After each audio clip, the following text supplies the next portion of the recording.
Good evening, everyone.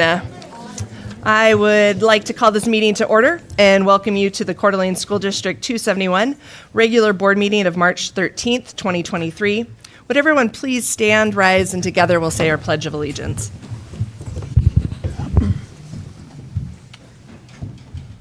I pledge allegiance to the flag of the United States of America and to the republic for which it stands, one nation, under God, indivisible, with liberty and justice for all.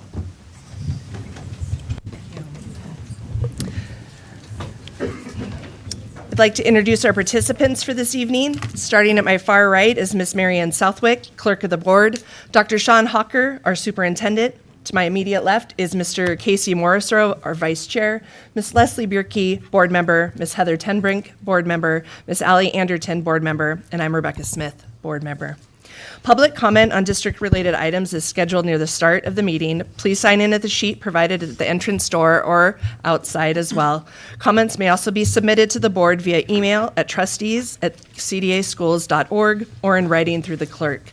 I know that there is still a number of people outside who would like to be able to come inside. We're going to celebrate our district spelling bee winners, and then spelling bee winners, you're welcome to stay. We assume that you might decide after we celebrate you to leave, and then we will allow other people in as well to continually fill our seats. And so that's kind of how that part of this evening would go. And so if you're still outside and want to sign up on our public comment, I believe there's a clipboard outside to do that as well. Tonight, I'd like to make a motion to approve the agenda with the following changes in this sequence. I'd like to move item 11C, if you'll look at that on your agenda, move that to after section 5, and move section 4 after section 10. Did you follow that? No. 11C is our superintendent's report on S 1100.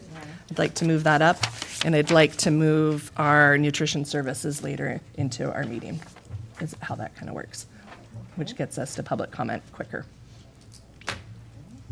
All right. Yeah. I'll read that. So I'll make a motion to approve the agenda with the following changes. Move item 11C after section 5 and move section 4 after section 10. Is there a second? I'll second. All in favor? Aye. Aye. Opposed? All right, so we'll follow our agenda with those changes. I'd like to welcome up Dr. Mike Nelson to celebrate our spelling bee winners, and thank you to all of you and your families for being here. Well, thank you very much. Oh, hold on. Thank you for keeping us on track. Is there a motion then to approve the agenda as amended? So moved. Second.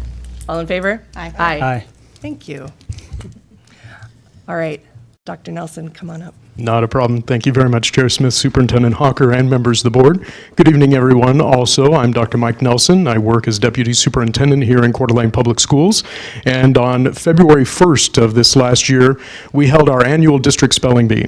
We are pleased to now honor our winners from grades 3 through 8.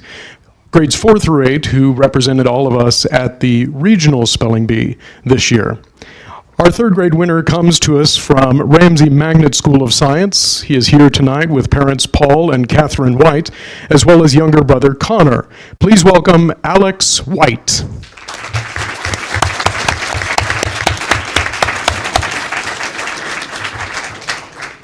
Alex, your championship word was meteor. Meteor. Perfect.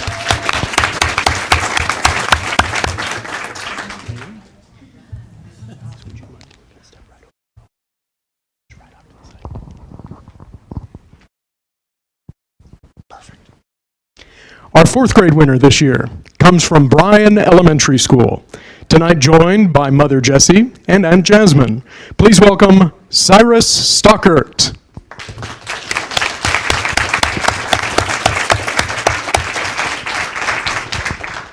Cyrus, your fourth grade championship word was ferret. Ferret. F-E-R-R-E-T. Ferret.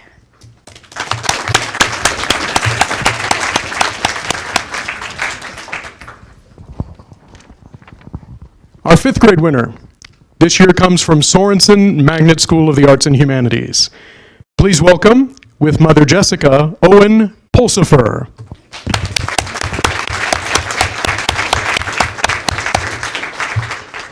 Unfortunately, it doesn't look like Owen was able to make it this evening. His championship word was ricochet, and we'll make sure that we get his championship plaque to him. Let's hunt into the middle school level. Our 6th grade winner from Canfield Middle School, tonight joined by parents Tom and Cheryl Hinchliff, Lauren Hinchliff.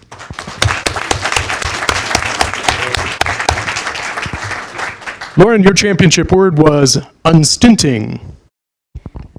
Unstinting. U-N-S-T-I-N-T-I-N-G. Unstinting.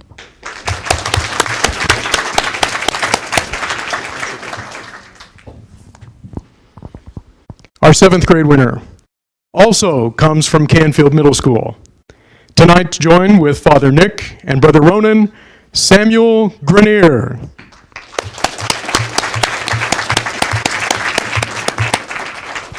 Fortunately, it looks like Samuel was not able to make it in. His championship word was convection, and we'll make sure, again, that we get that to him.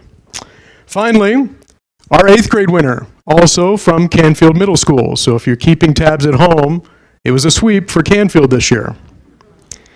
Tonight, joined by parents Cody and Heather Eller, Alexander Eller.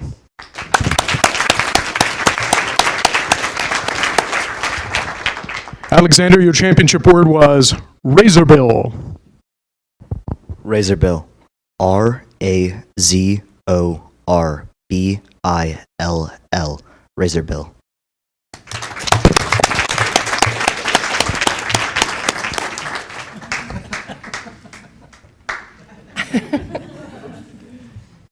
Ladies and gentlemen, your district spelling bee champions for this year.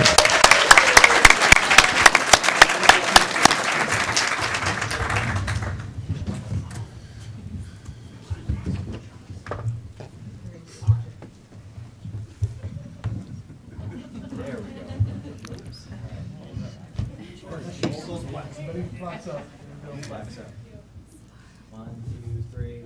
Okay, one more. One, two, three. Congratulations.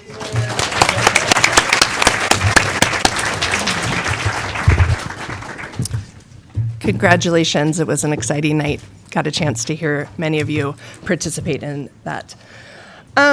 Next up, we've got our Teachers of the Month and some other celebrations of the things that have been going on this month in our schools. All right. I'm going to do my best here. Our elementary teacher of the month for February was Taylor Malinowskis. She's a first grade teacher at Witten Elementary. And her colleagues say Taylor is an amazing educator with a huge heart for kids. Even in the toughest moments, Taylor carries herself with grace and treats all students with respect and dignity. So congratulations, Mrs. Malinowski.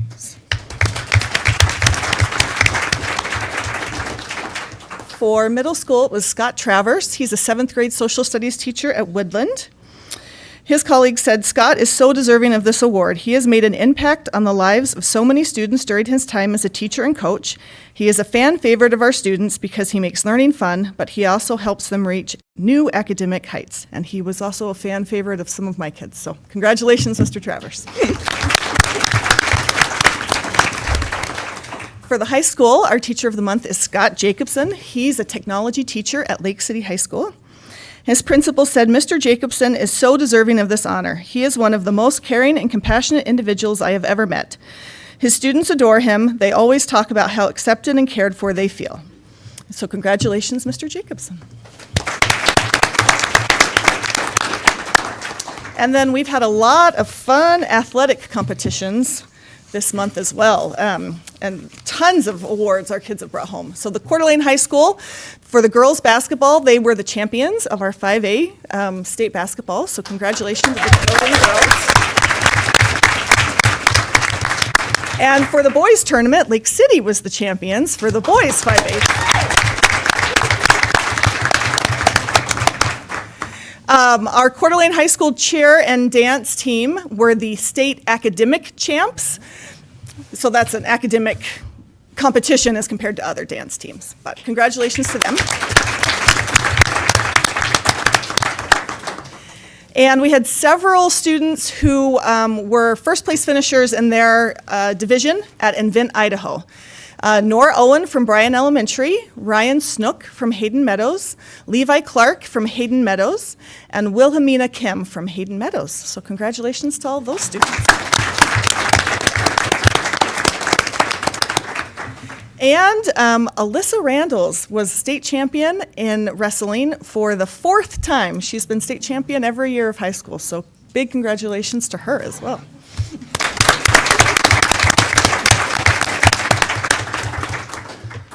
Well done. That's a lot to celebrate in our district this month. Next up, I'd like to hear one of our video presentations from, I believe, which one is up first, Seth? Is this CHS? Is this Lake City? Oh, it's Lake City because CHS is here. Looks different. Good morning, evening, esteemed board chair, honorable trustees, Superintendent Hawker, and district administration. My name is Jacob Carter. I am the president at Lake City High School. Also with me today is ASB treasurer Allie Bowman. Last month was a busy one at Lake City. We'd first like to congratulate some amazing T-Wolf athletes. At the state wrestling championship, Zach McDonald placed 4th, Garrett Leonard placed 5th, and Maddie Cook placed 3rd. Our bowling club took 2nd place overall at state. In girls basketball, Sophia Zufelt and Avery Waddington were named All-League. We are also now home to the 2023 5A Boys State Basketball Champions, who had a 26-0 record. This team capped a perfect season with the first state title in the program history. Words can't express how happy and proud of this team we are. Thank you to Dr. Hawker and Assistant Superintendent Trent Derrick for their assistance at the event. We're so proud of our sports programs and coaches. We also had 12 students qualify for state speech and debate, and 12 students who qualify for all state ensembles, and 9 students qualify for state choir. Huge congrats to them and their teachers, Mr. Drexel, Miss Seymour, Mr. Frazier, and Mrs. Fundheller for their amazing work. In activities news, Lake City will be hosting the annual Math is Cool competition on Friday, March 10th, and will also be holding the Middle Madness 4-on-4 basketball tournament on Monday, March 20th through 22nd from 5 to 7 p.m. Our spring parent-teacher conferences will be on Thursday, March 16th from 4 to 7:30 p.m. Throughout the month of March, our student council is hosting a book drive to provide books for our local hospitals, Sacred Heart and Kootenai Health. Lastly, the annual Match the Masks improv show battle with Post Falls will be on March 24th in the LCHS auditorium. The annual Match for the Masks is a joint improv show and spirit competition between Lake City and Post Falls. Lake City's Blue Room Improv and Post Falls' Orange Couch have long histories of presenting nights of hilarious improvised comedy for nearly 20 years. In addition to bringing these two teams together to combine their comedic geniuses for one epic night, it is also an opportunity to raise funds for the Idaho Food Bank. Each school will compete to see who can bring in more food and funds for the Idaho Food Bank. Match for the Masks is a night of celebration and camaraderie is for a good cause. From the Counseling Center, course selection is currently happening for next year, and our soon-to-be 11th and 12th graders are excited about dual enrollment and K-Tech. Our senior class will be having a senior meeting on Friday, March 17th for a plethora of information about graduation. It is an exciting time for sure. Higher Ed Day is a great opportunity for all juniors will participate in on Tuesday, March 21st. This is a day when representatives from Idaho colleges and universities travel in unison to meet with our juniors. They hold 3 sessions of information to help juniors understand the process they will be starting next year when applying for colleges. Lake City High School also has our 8th grade family night set for Wednesday, April 5th at 5:30 p.m. with coaches, club advisors, and counselors very eager to answer questions and get our 8th graders excited to be T-Wolves. Thank you for the opportunity to speak with you tonight. We'll see you next month. Terrific. Thank you, Lake City. is welcome. Come on in. There's seats in the front. Next up, we have Venture High School.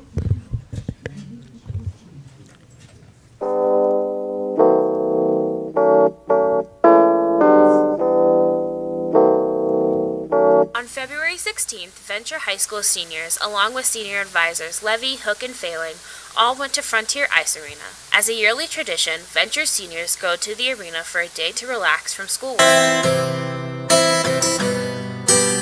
The 6th or 7th trip, maybe, something like that. As a sort of reward for the seniors in their senior year to come and do something fun, kind of a treat for them. Watching people fall.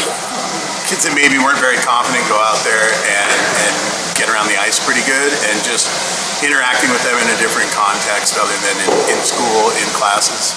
It's a day that seniors look forward to all year thanks to Mrs. Kaiser and Mr. Levy. In Mrs. Cooley's Communications Graphics class, students entered a local competition for Spokane Children's Theater's 77th anniversary as an assignment. SCT placed all entries on their Facebook page for the community to vote for their favorites. The 6 logos with the most comments were awarded $50, 2 season tickets, and the opportunity to design a performance logo, a playbill cover, and t-shirt design for the theater's 77th season. One of the top 6 logos receiving the most comments was Comm Graphics student Loella Rodriguez. What were your thoughts starting this project? For me personally, I originally thought that I wouldn't be good enough for this project, but then eventually while doing it, I realized that maybe I am up to par. How'd you feel finding out you won? I honestly didn't believe it at first, and I was really excited knowing that I actually won something. During the week of February 14th, Venture had a spirit week full of different themed days. Tuesday, everyone was encouraged to either wear red or pink in celebration of Valentine's Day. Also on Valentine's Day, the advanced culinary class made cupcakes, cake pops, and Rice Krispies for students to order for their Valentine. Wednesday, everyone wore their most professional clothes or pajamas for Dress Up, Dress Down Day. And finally, for Thursday, everyone picked a decade and then dressed up. This helps lift the spirits of students and staff for the week. Venture High School is lucky to have amazing teachers such as Miss Baker. She provides the students with a culinary arts program where they learn real scenarios on how to bake. For example, she recently had the students collaborating with each other while making cakes for others. Several birthday cakes were ordered for teachers in the building, plus a special order for a 7-year-old's mermaid-themed birthday party. They also made refreshments for Venture's trimester exhibit night. Mrs. Baker wrote us an Excel grant, and she got us a bunch of cake decorating items for our cakes. These are where we will be displaying our cakes for exhibit night, and this is what we also got with our grant. The culinary class, we start with the basics of just safety and sanitation in Foods and Nutrition 1. We go into measuring, and then we go into the different parts of my plate, then up until we go to advanced culinary, which they do a lot of the cake decorating and catering to different events. In continuing to support our mission and vision statements, our science teachers took students to look out for a hands-on Confluence project with the University of Idaho to explore our watershed, collect data with scientists, and present research at the Youth Water Summit. We continued our Wellness Fridays, which allowed students to explore new activities, and closed out our terms with another well-attended exhibit night on March 9th.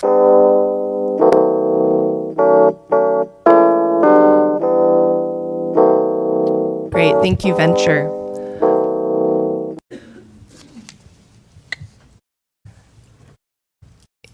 Is there one more, Seth? I've got 2 different things on my... No. All right. I'd like to welcome up then from Coeur d'Alene High School. I'd like to welcome the ASB, correct? Welcome. Good. We're glad you're here. Thank you.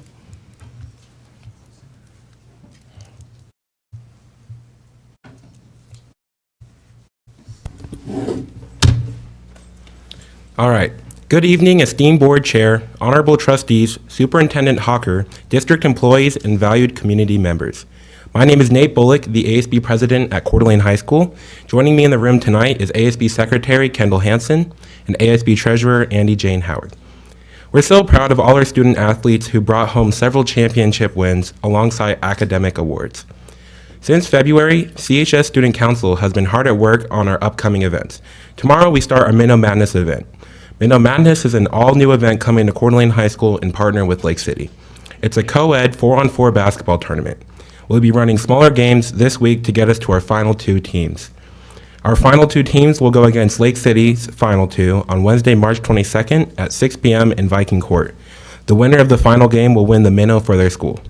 Our amazing art program was generous enough to paint the minnow for us. We wouldn't be able to do a lot of things without our art programs. We love for any community members to come and enjoy our joint event with our crosstown rivals. Besides Minnow Madness, our annual senior prom is coming up on April 15th. Our student council would like to welcome the class of 23 to a night on the Nile. We're so excited for prom next month and the start of all our senior end of year events. Right after spring break, we launch right into ASB applications for the upcoming school year. I can't wait to see who's running to represent the school after our current group. We're so grateful for all the community support over the last few months and look forward to creating more events for the future. We'd also like to encourage everyone to go out and vote tomorrow. Thank you.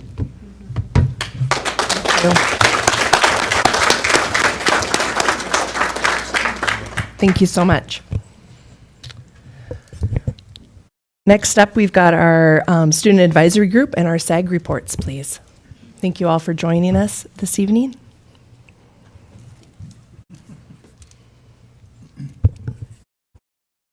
It was on. Hit the bottom again. Oh. Hello, test. All right. Yeah, you're good.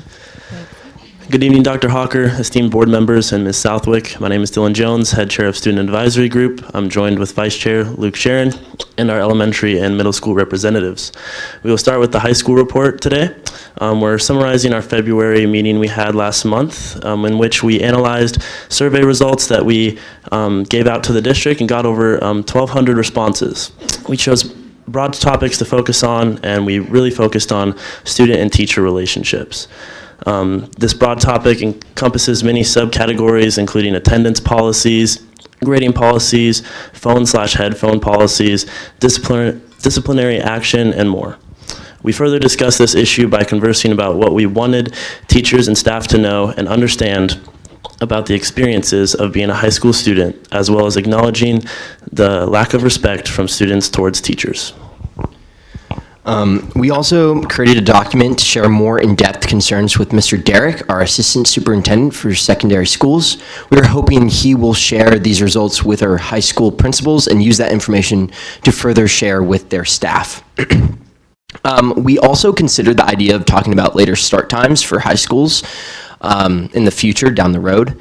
And then lastly, we just want to say thank you. High School SAG will continue to work for the betterment of all students, and we are so happy to have the opportunity to do such. So now we'll pass the microphone to our middle school representatives, Knowlton and Kyra. Good evening, Dr. Hawker, Chair Smith, and Ms. Southwick, and esteemed board members. My name is Kyra Ellsworth, and I am the SAG representative for Woodland Middle School. At our February 28th meeting, we reviewed our last meeting's highlights from the retreat and ideas we'd like to improve. We then brainstormed and created a short video and QR code code to get the word out about our group, who we are, what we do, and how we can support all middle school students. We hope to have the video edited and ready to go out to all middle schools by our next meeting. Hi, I'm Knowlton Nelson. I'm in 7th grade. I attend Canfield Middle School. And also to summarize our last meeting in February, we learned what the levy is for, what it means for our group just further on in the future. We also discussed about our middle school surveys, what they mean for also students. And then the two biggest concerns were quality of lunches and balancing the homework load for every single student. And we hope to get all of our results out on the meeting on March 21st so we can start brainstorming solutions to you and the principals. Good evening, Dr. Hawker, Chair Smith, Mrs. Southwick, and esteemed members of the board. My name is Georgia Forsberg, and I am a 5th grader at Hayden Meadows Elementary School. Our video is under construction now with Mr. King to show our schools about SAG. Each of the SAG members contributed a short video.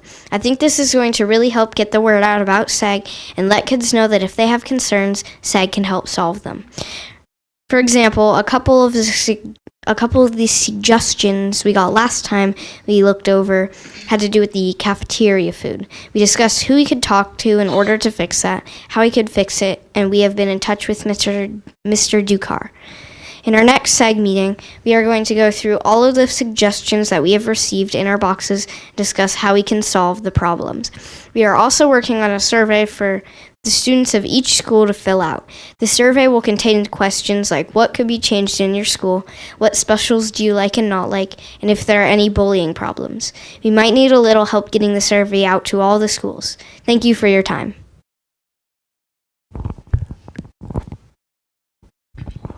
Yeah, that wraps up our student advisory group report. Thank you guys for your time. Thank you so much.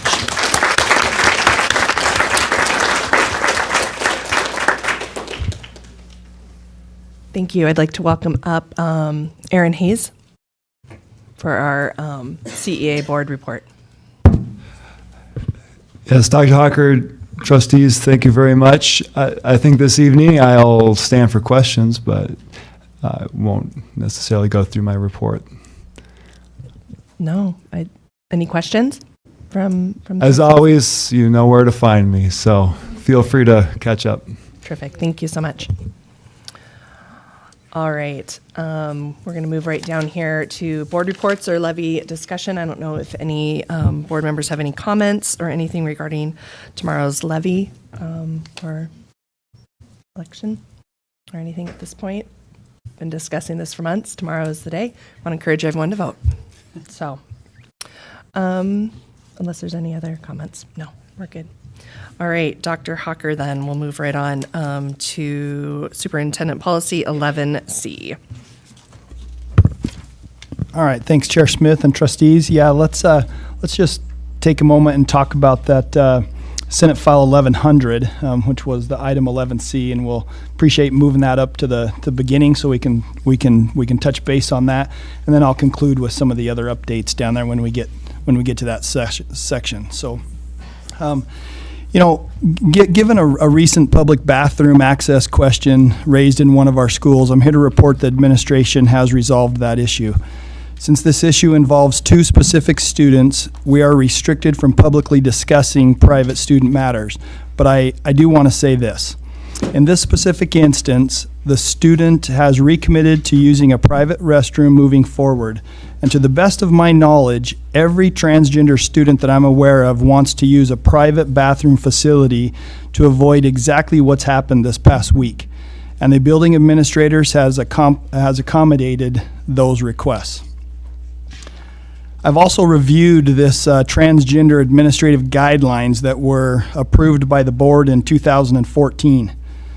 This document was not placed in policy. It was only approved as an administrative guideline for administrative reference. Myself and my administration were unaware of these guidelines until recently. However, in reviewing these guidelines and the associated meeting minutes and recordings, I believe it was the board's intent at that time to approve reasonable alternative arrangements for transgender students in regards to bathroom and locker room access. Per the guidelines, reasonable alternative arrangements may include the use of private areas or separate changing schedules or the use of single stall restrooms. Our administrators have worked diligently with transgender students and their parents for decades to provide their safety and privacy while at our schools. This, in fact, is our practice for all students, transgender or not. Going forward, or until such time the board advises otherwise or adopts a policy, this is how we'll handle such situations, case-by-case basis with a focus on safety for all involved. In addition, as you may or may not know, Senate Bill 1100 has passed the Senate side of legislation and will be heard on the House side sometime soon. Senate Bill 1100 will require public schools to maintain separate bathrooms, locker rooms, showers, dressing areas, and overnight accommodations for biological boys and biological girls. Additionally, the school will need to provide reasonable accommodations for any student who is unwilling or unable to use a multi-occupancy facility designed for his or her sex. Once the House votes on this bill, it'll go to the governor's desk for signature and will become law July 1. I recommend the board prioritize your upcoming April board workshop for the development of a policy that aligns with the new law. Of course, that it does require that this new law be approved, this session. But we do fully anticipate the legislative session to be over by that time, and so that's my update on Senate File 1100 at this time. Thank you, Dr. Hawker. Is there questions for Dr. Hawker at this point? All right. Hold on, I have one.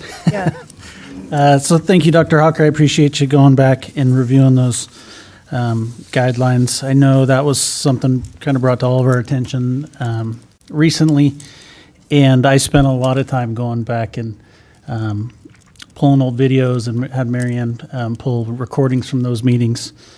And I would agree with your sentiment that from those meetings, the board at that time, certainly it was their intention to not allow bathroom access to multi-stall bathrooms to transgender students that didn't conform with their biological sex. And so I just want to make sure I heard you correctly, that the policy or the guidelines as of now are to make reasonable accommodations. Is that correct? Which would be, for a transgender student, a single stall bathroom or private bathroom area? That is correct. Okay. And not the use of a multi-stall bathroom that doesn't correspond with their biological sex? Yeah, as I stated earlier in the report, to my knowledge, every transgender student that I'm aware of has come to our administration asking for these specific accommodations, and so therefore they've been granted. That's a practice that although the 2014 administrative guidelines also detail that out, it's a practice that's been occurring for a long time. It's in everybody's best interest, obviously, to try to create safe and private environments in our schools, and so that's exactly what our administration has been able to accomplish up until this point. And moving forward, again, as I mentioned, this specific incident, I can't get into the details because it's a student issue, but has been resolved. And moving forward, we see no reason to believe that there would be anything different other than what I just stated. The students choosing to use a different more private bathroom, and I think we are all anxiously waiting for Senate File 1100 to either pass or not, so we can know how to move forward. All right. One more, just real quick. Sorry, Allie. I do agree. This is an issue. This is my 8th year on the board, right? That's been around as long as I've been around. Obviously, 2014 predates me. And I think there's been a reluctance to develop a policy because it's a hot button topic. But I think the time has come that we must have a policy. So I think regardless of what happens with Senate Bill 1100, be in our best interest to develop a policy. So I support the workshop on the 11th, April 11th, I believe. It's not the next one, but it'd be April 11th. Well, the next one is, the next one's next week. So it's the one that you have scheduled normally for April. So we'll just take the normal items that we were going to cover, and we'll take this on, and then the anticipation is the session would be over by, I think that's actually April 18th. Is that the date of the workshop, the April The workshop? 11th, it's moved to. Yep. So we have the board meeting on the 10th and the workshop on the 11th. On the So, 11th. Okay, there you go. Just real quick before I turn to Allie, I did talk to Quinn Perry with Idaho School Board Association. She's their government liaison. All indications are this is going to move through the House pretty quickly. And They do plan to develop policy around that as well. I told her we probably also will, and I think their legal counsel will look at it for us as well as our own, if we so choose. So.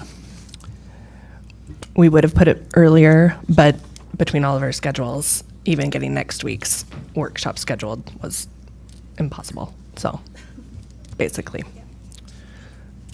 Okay, my only other question, I guess, at this point would be, do we have disciplinary action already spoken about or being discussed as far as if between now and when we do implement policy to enforce these guidelines?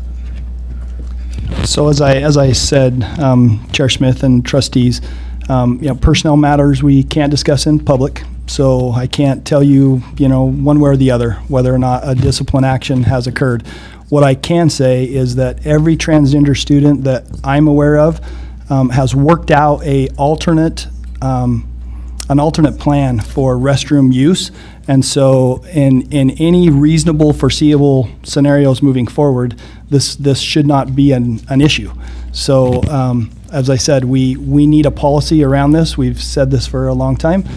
We need the backing of a state. We need something, and we need to sit and, I guess, see what happens with this Senate File 1100 first, and then move forward. Okay. Yeah, I wasn't meaning about this specific incident. I was meaning going forward until we have policy established. Yeah, it's a standard practice that as administrators meet with families and the transgender students. They really do an incredible job of working individually with all students. I don't want to target just specific the transgender students, and so any reasonable accommodation that we can make to help their safety and well-being, our administrators are doing that at all levels. So I feel very good, and I think we should feel fortunate of that scenario. Anytime a student violates a policy, there's potential, if depending upon what that violation is, there's potential consequences for all of those actions moving forward. All right. Thank you. Thank you, Dr. Harker. We're going to move into our public comment portion of our meeting this evening, and I want to remind the public that while this is a meeting of the Board of Trustees that takes place in public, it is not a meeting with the public. It's a meeting of the board to conduct district business. The board does allow some limited public comment on district-related items. Those wishing to address the board during this public comment period are limited to one comment not to exceed 3 minutes. At the designated time, you will be called to the podium. Please state your name and your city of residence. Please keep in mind that the board members will not respond to public comment. If you have handouts for the board, please give them to the clerk, who will disseminate them on your behalf. If I determine that an individual's statement is too lengthy, personally directed, abusive, or repetitive, I may terminate that speaker's privilege to address the board. If you have additional comments that you would like to be presented to the board, you may provide those comments in writing. And Ms. Southwick will make sure we get them. Earlier this year, we passed policy 4105P, which stated that we would give public comment for 45 minutes. At the end of that 45 minutes this evening, because we do have a number of people who wish to speak tonight, I will poll the board and we can discuss whether or not to vote then at that moment to continue public comment or not. So I think we'll just follow 4105P. All right. All right, I'm going to go ahead and welcome then to the evening. Please state your name and your residence as well. And Mr. Mark Price. Yeah, right up there to the microphone. It's right there, and I think maybe we can just leave it on. Wasn't expecting to go first, but so I sat and listened to what you guys had to say. Have several concerns concerning this levy. The levy that you guys are going to be voting on. I'm not sure if a lot of the public is aware, to my understanding, you guys have a $21 million surplus, but yet you're asking the public for another $25 million for, that's what I'm kind of confused on. And another thing, and I'm not throwing stones here, but I find it just almost unbelievable that there's been guidelines in place since 2014 that most parents knew about, but yet you, Mr. Hawker, didn't have any idea that you and these administrators are supposed to be following these guidelines. I think that's what created the situation here.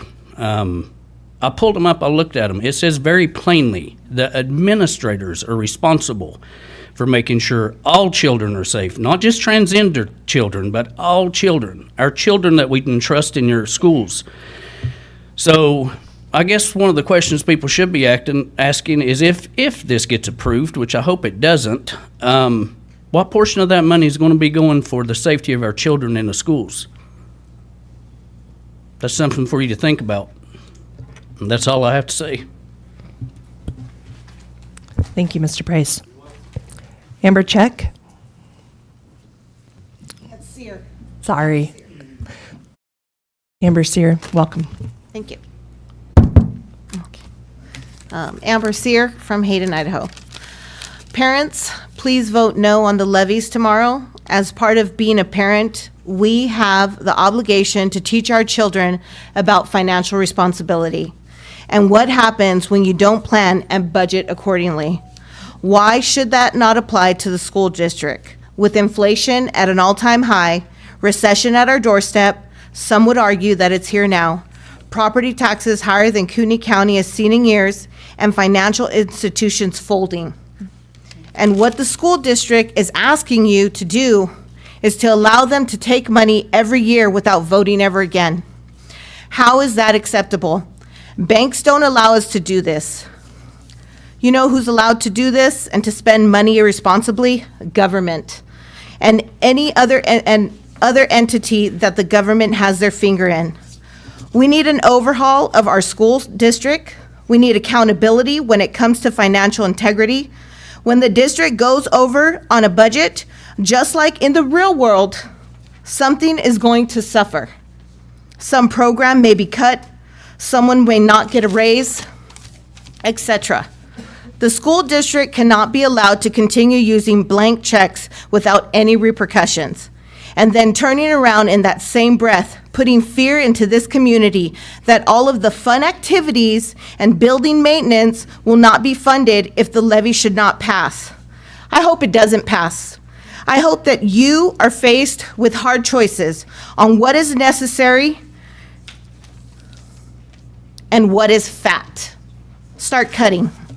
We as parents face hardships every day. Why should it be any different for you? I don't trust you with that kind of money. I don't trust that it will be used for what you're saying it will be used for. And shame on you for using our children in this manner. And to the parents, we've gotten too comfortable.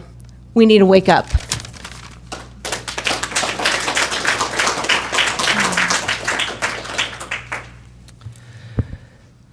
Nina Beasley?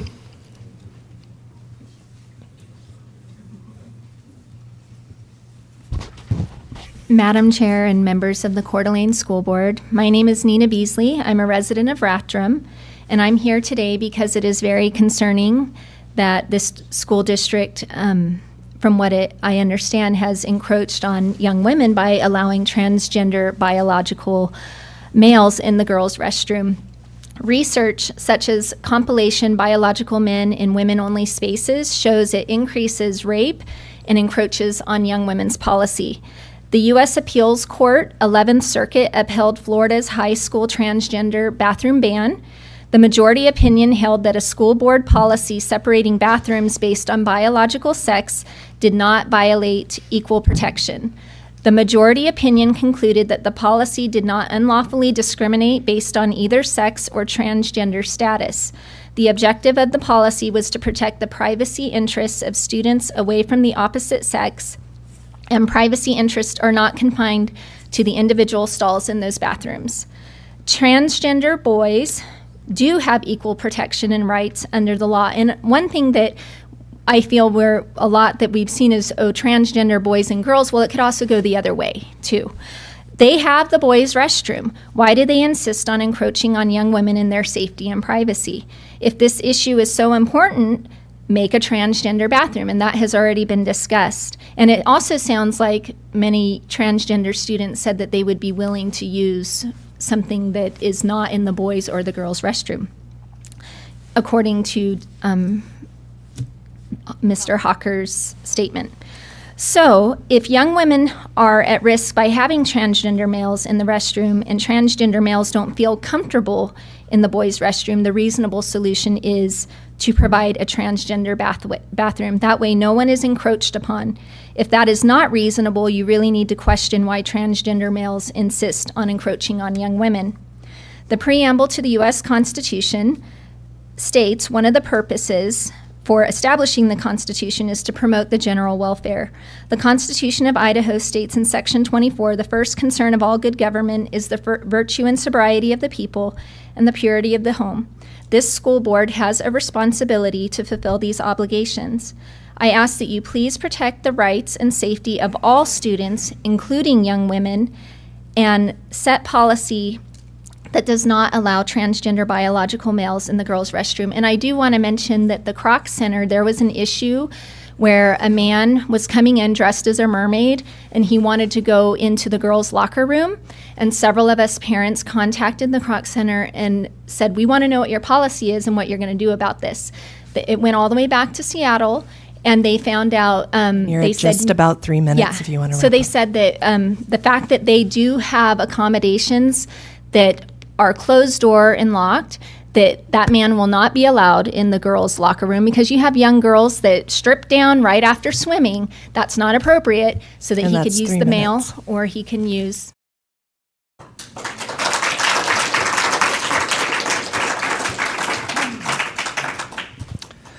Julie Clennert. Good afternoon. Good afternoon. My name is Julie Clennert. I'm a senior at Coeur d'Alene High School. On March 7th, last Tuesday, I went to the bathroom at 8:40 a.m. As I was washing my hands afterwards, I saw a figure exit the bathroom stall, exactly next to the stall I was just recently in. I was so shocked to what I was seeing in a private place for women. It was a male in the women's bathroom. This male did not look anything like a woman. In fact, this male was dressed exactly like a male. He was dressed like a skater boy, around my height, 5'6". As I was staring at him while he passed me, a smirk sat upon his face, like he knew he was in the wrong. While staring at him, I saw an Adam's apple on his throat. Women do not have this. I froze in fear since I have never dealt with this type of situation before. I went to the main office and ended up talking to the secondary assistant principal. As I told her what had happened while having tears roll down my face, I was told that I could move to the nurse's bathroom. I told her that as a woman who was born a woman, I was in the right bathroom. Therefore, I should not be moved somewhere else. I was not the issue in this situation. She told me that it was past her jurisdiction and it was federal, which she could not do anything with. Never once did she or anyone else in the school try to find out who this male was. Therefore, it could not even be mentioned at the time that it was a transgender person, which is what I was told many times and how they are protected. So how could this male be protected when no one else did any type of research to find out who it was? For all we know, it could have been a non-student trying to harm the other students. As a woman and a woman who had been sexually harassed, I find it extremely important to keep such a sacred place strictly for women. A women's bathroom is for privacy and where we are vulnerable. To add males in this place, it leaves women defenseless. Males were created differently with a different mindset. Keep the two genders separate in private places, such as bathrooms. There's a reason why teachers have to be in any room that there's a student in to keep unwanted things from happening. To add to it, there are no cameras in the bathrooms for strict privacy reasons. So why add males to the place or even accept them in that place? Because they can and will eventually harm females. I go to a school where I'm told to feel secure and I'm in a safe environment, except I'm not. I didn't get any help when I went to a supervisor. I cried out for help and I was ignored. No one in that school cared about my emotions when I was crying for help when I felt unsafe. Instead, all they cared about was being politically correct. If you support women, you'll find this issue extremely important. Think about all the things the school keeps from you parents when they ask for money. Your money supports them, keeping your children unsafe.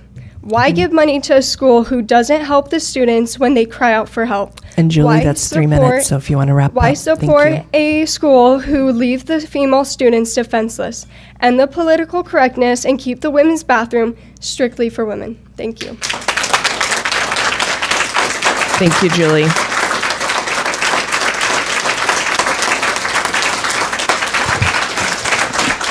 All right.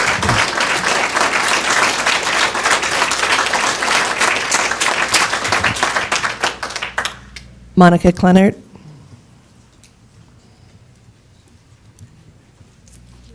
I'm Monica Clennert of Coeur d'Alene. I actually haven't heard her recite that until just now, so that's kind of heartbreaking to hear again. So how would you feel if your biological female daughter called you from school crying because a boy was in her bathroom? That was what I experienced last Tuesday morning. She called me around 9 a.m. to tell me exactly what she just told you, so for sake of time I won't repeat, but that is exactly what she told me. And no one in the office bothered to reach out to help her in any way other than give her an alternative to a different bathroom herself. It's not convenient because it's further away from her classes, so it would cause her to be tardy. She did explain that to the staffer as well. I did talk to the assistant superintendent the next day because I was very concerned about this. I didn't know this was happening in our public schools. I don't think most parents do realize this. He did look at the cameras and confirm that it is a biological male. He was dressed as a male, but is on record as a transgender, so he identifies as a female. Just 2 or 3 weeks ago, if I recall correctly, we had our schools on lockdown. So as a parent, I kind of asked myself, who is this boy? Does he go to the school? Is he a sex offender? Was my daughter possibly recorded under the stall and she doesn't know? And if his gender identity is female, why wasn't he dressed as a female? Why was he dressed as his biological sex? Other girls have since reached out to my daughter to say that they've had similar experiences at the school and they feel scared. Our daughters should feel safe in the bathrooms. They should have privacy in their most valuable state. Does the board realize the potential financial burden the district could face if there was sexual or physical assault? Wouldn't it make more sense to have trans students use the nurses' bathroom since there's fewer of them? I doubt you guys want 30 or 40 deep in the hallways waiting to use a one stall. So I asked the board, what policies are you going to immediately implement so our biological females feel safe when they go into a stall to pull their pants down to do their business? And will you send letters home so parents can have informed consent about how it's being handled in the schools? Because at this moment, our bathrooms in our schools are nothing more than unisex. Thank you. Thank you. Erin Clennert? Okay. Thanks.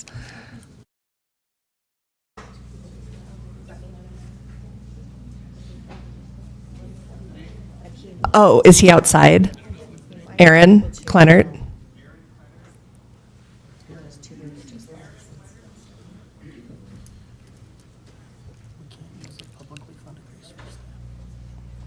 Okay. All right. Thank you. If Erin comes back and we have time at the end, we'll go from there. Just as a reminder, as we continue to move, this is a different topic. We can't use a publicly funded resource to advocate one way or the other for the levy. So as we continue to have levy comments here, I just want to remind all of us of that. Randy Neal?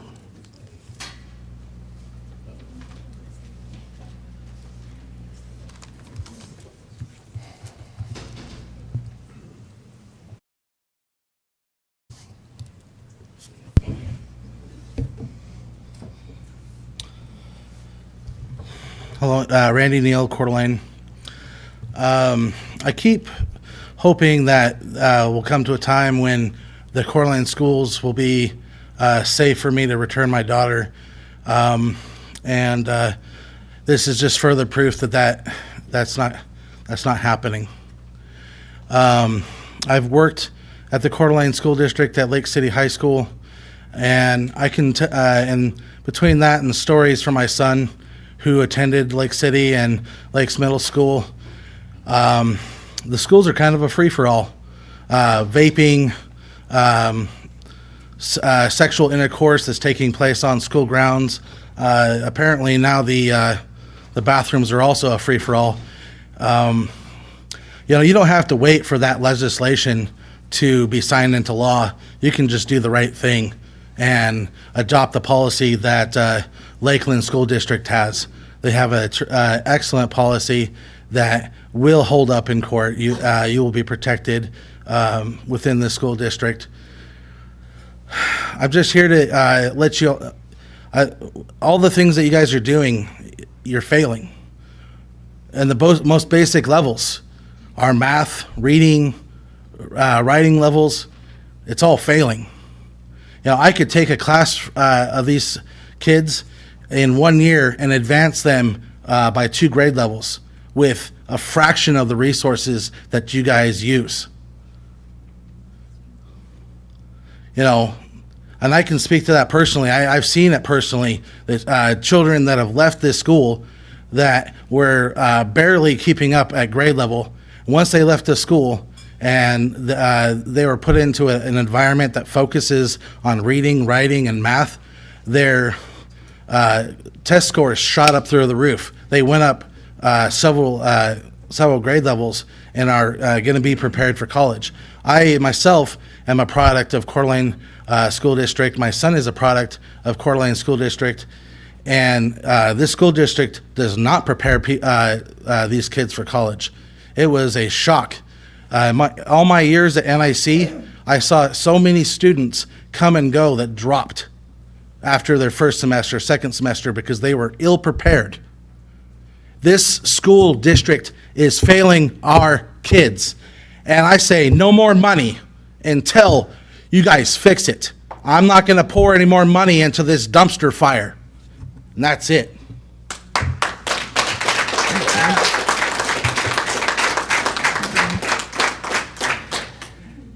Amy McCamley. McCamley. Thank you.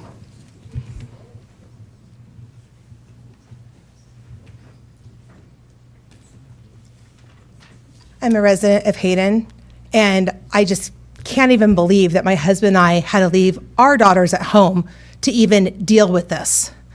First of all, I want to commend Julie. That's your name, right, Julie? I cannot believe the guts it took for her to do what she did. We've seen for the past 2 years, as adults, we keep failing our kids because not enough of us are standing up. And then we sit here and we look at this young girl who stands up for herself and for her friends who are probably feeling scared about what's happening in this bathroom situation. And she has the guts to stand up and to go to the adults for help. And I hear one of the board members say, well, it's been a hot button. No one's wanted to touch it because it's a hot button. Really? If this was your daughter, would it be such a hot button that nobody wants to talk about? And we're going to sit here and say, well, we're waiting on policy. There's nothing we can do. It's the federal level. This is exactly why, and my husband's here with me, my daughter, who's a sophomore, who has begged us for 2 years to come to Coeur d'Alene High School. This is exactly why she will never step foot on these grounds. It is because the adults cannot be trusted to protect our children. Do you know the crap that this young girl is probably getting at school? We've all been in high school. We're all glad that we're not in high school anymore. Do you know the crap that she's probably getting in school for standing up and for people misinterpreting her of what she's saying? All she's saying is she wants to be kept safe. So I'm going to paint you a picture of what it looks like in the women's restroom, because some of the women who are in agreement with this boy being allowed to use the bathroom probably have forgotten what it's like to be in a women's restroom, and you men have never been into a women's restroom. This is what it looks like, especially for a teenage girl. You walk into a place, like Julie was saying, wanting to be safe. It says on the door, women. And it says it in Braille, and there's a picture of a woman. So I'm going to go into that space as a 16-year-old girl to be in my safe space. Maybe I had a hard day as a 16-year-old, and I'm going to go in there and just cry and just let my emotions out. Because when I get in those hallways and when I get in those classrooms, I have to put on a strong face and not show my emotions. But now I have to worry about crying in front of boys. And let's face it, no matter how much Even my husband, who's a great supporter, wants to support us when we're crying.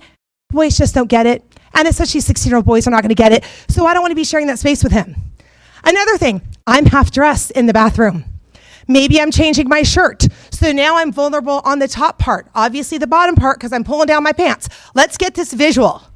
We And all that's know the about classroom 3 doors minutes if you want to wrap it up. have cracks and you can see through it. And the last thing, and I'm going to get super graphic. As women, we have our period. So maybe we have to walk in and buy a tampon, or maybe we have to rinse out our clothes in the sink bathroom. That is nothing that we want young men to see. And we all know, and this is the last thing I'm going to say, as a teenage boy, because I had a brother, I've dated guys in high school, we've had friends in high schools. And that's Not 3 minutes. all boys, but there's boys out there that will sit there and be like, hey dude, let's identify as a girl so we can go into the bathroom and be like the cool jack on campus. Not going to happen. And I want Julie Thank to know you. you have a community That's who is behind you. over 3 minutes. Thank you.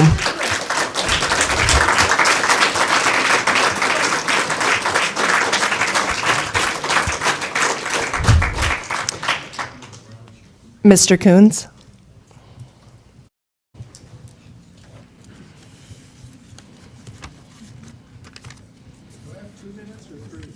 You have 3.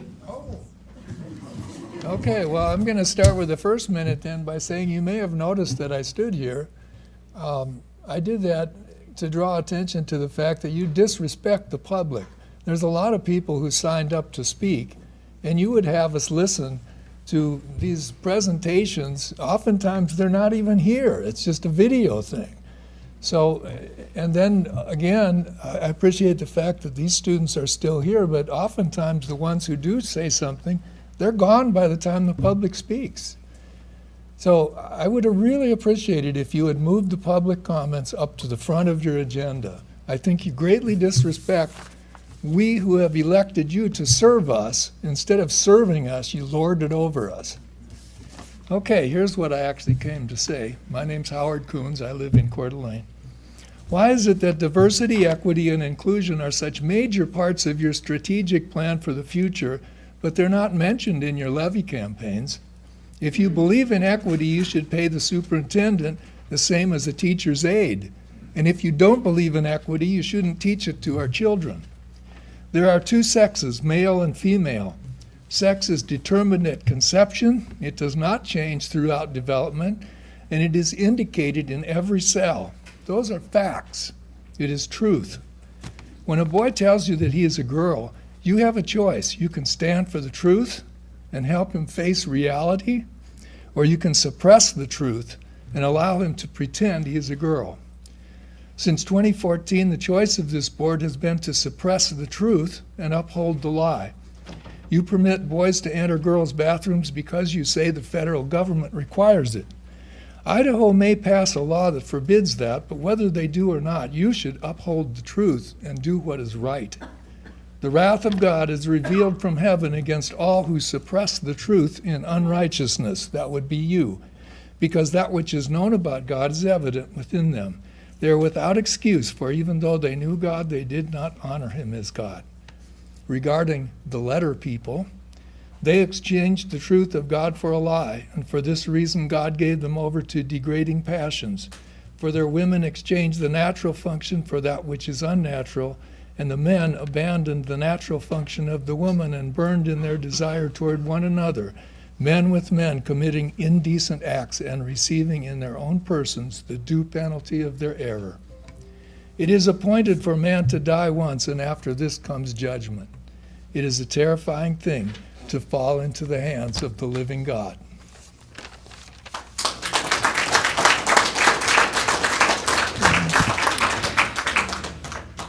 Kate Hartley?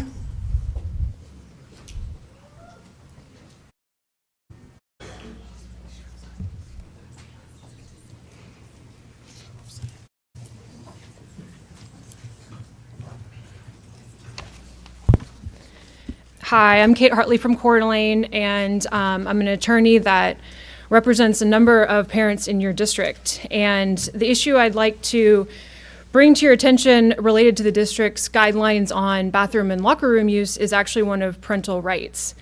As you probably know, the Idaho Parental Rights Act says that the interests of the parents include the high duty and right to nurture and direct their children's destiny, including their upbringing and education.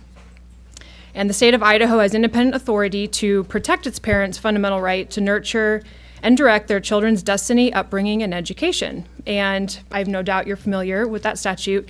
And without a formal policy, I know this has been discussed, and I just want to encourage you to adopt a formal policy so that parents are very aware of what is going on, and they can therefore utilize their rights under that statute because they know what's going on. They can talk to their children, they can direct them however they see fit. That's the purpose of that statute. So I strongly encourage the adoption of a formal policy that is very public to the parents so that they are aware and can direct their children however they see fit. Thank you. Thank you. Matt Edwards.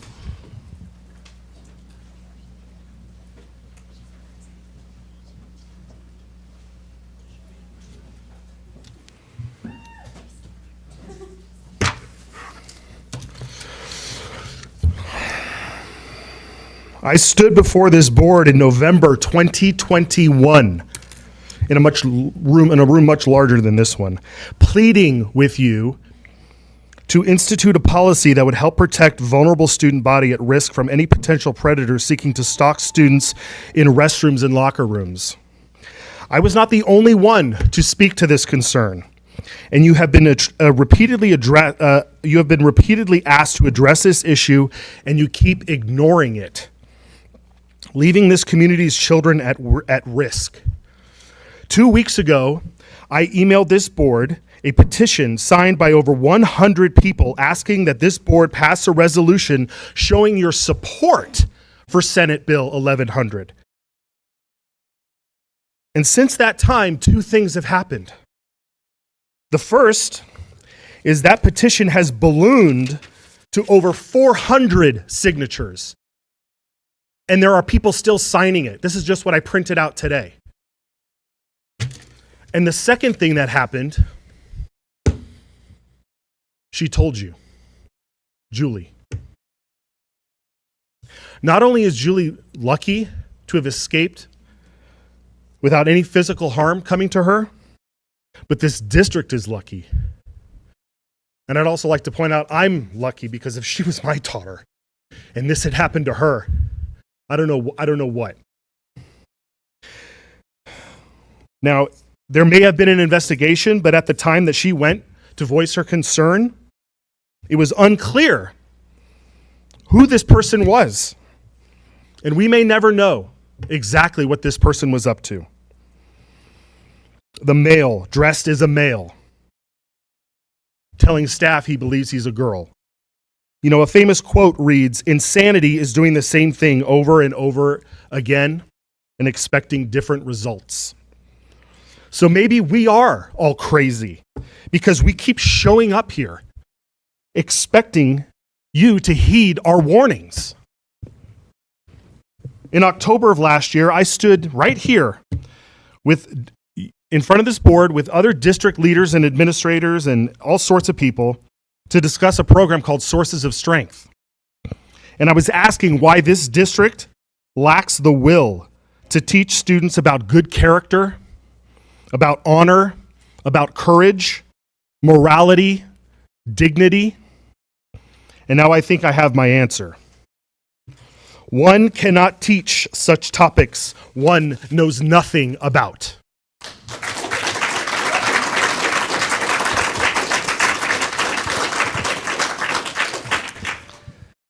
I'm working my way down the list. Amy McElney, you spoke already, correct? Same with Kate Hartley, right? You just spoke as well. Jeanette Lassiter.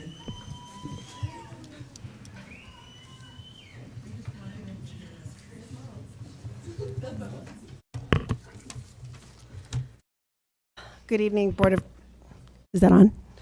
Good evening, Board of Trustees, Dr. Hawker, community members. I had prepared something that I was going to speak about. I'm the Executive Director, Jeanette Laster from the Human Rights Education Institute, but I've changed a little bit of what I'd like to bring forth. I understand that this is a very extreme hot topic, and our community members are concerned from all sides. The safety of our students is the biggest priority, and all students matters, all student rights. And so Title IX doesn't discriminate. So when we talk about having accommodations for the transgender student, they equally have to be offered to the other student as well. And this actually pertains to whether it's black and white, whether it's poverty or socioeconomic stability. So we just need to be thinking about that as it doesn't discriminate where we're talking about students' rights. So it is very unfortunate that you felt the way that you did when you entered that restroom, but that also is a very strong feeling that lots of LGBTQ members feel in the community on a day. It wasn't, excuse me, I wasn't, Address the board. Don't address Okay, just, yes, if you could I just will, address yeah. me, that'd be So great. I apologize. Thank you. I apologize. The intention was not to be negative because I totally support this young woman. And where I was going with that, where I was going with that was that sexual restrooms in our schools are one of the, for years, they have been one of the hot pockets for bullying and sexual harassment and an area of concern. And so there are forward-thinking things that we can do to make these changes, but we are restricted by funding. And so I think... Can we please have quiet? Thank you. Again, my intention, I would support this student. I would be the first person standing next to her holding her hand if there was an issue of sexual harassment.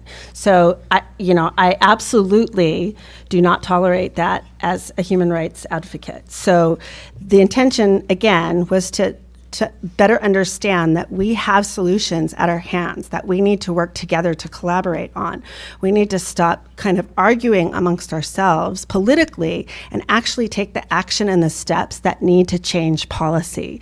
And so and this policy needs to be just as much in favor of the biological female student, the male biological student, the transgender student, the black student, the white student, the student with buck teeth and a blue face. It doesn't matter. They're all students that have rights in our school district.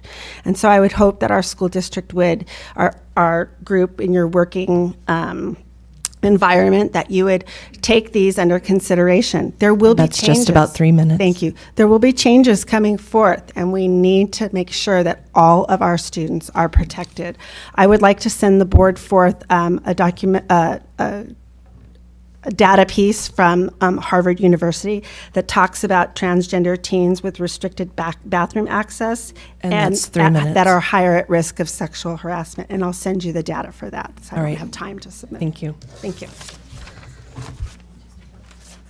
Sarah Lynch?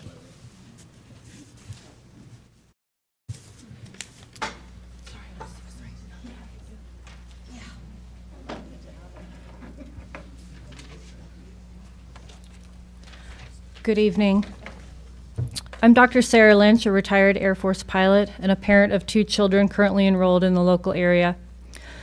I'm here to make public comment in support of the Board of Trustees for upholding the protections in place for all children, to include LGBTQ+ children. I've been following this situation in both the Coeur d'Alene and the Lakeside school districts and their respective levies. And as I understand it, the KCRCC appears to be exploiting a child sex assault victim and calling for the withholding of money from the levy vote tomorrow in order to strong-arm the Board of Trustees. Please continue. Thank you. In order to strong-arm the Board of Trustees into adopting anti-LGBTQ+ school policies. I could talk for hours on this political tactic, but I only have 3 minutes, so I'll boil it down to just 2 points. First, I reject the underlying assumption that boys and men are so incapable of controlling themselves or of understanding consent to the extent that we simply expect them to rape girls and women should they ever find themselves in an opposite gender restroom. This is not my personal experience, nor is it my expectation of the people in my community or of the children that I'm raising. I think accepting this notion sends a strong negative message to our kids that impacts their sense of consent and choice as they mature. Second is the misplaced rage sitting here in this room tonight.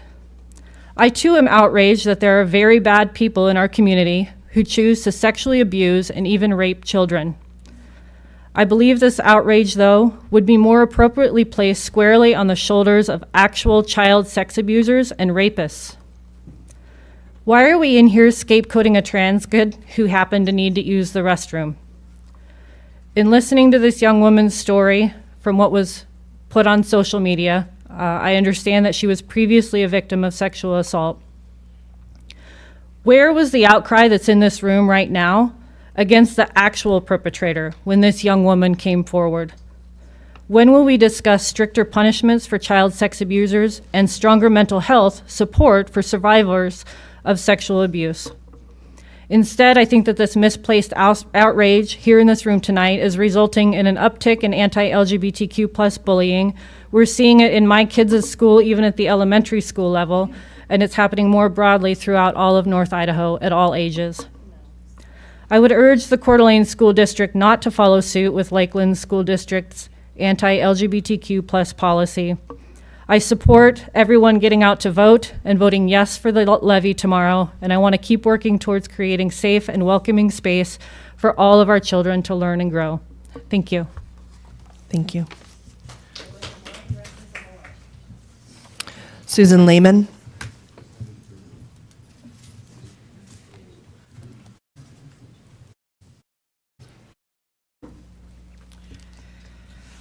Susan Lehman, I live in Hayden. I too have modified my comments a little bit based on, I'm glad to hear that it looks like you're going towards individual bathrooms. But I want to go a little more into, you may know there's a transgender YouTube personality named Blair White. And I'm going to quote her. She tweeted out not too long ago, "No one had an issue with drag shows until you brought kids into it.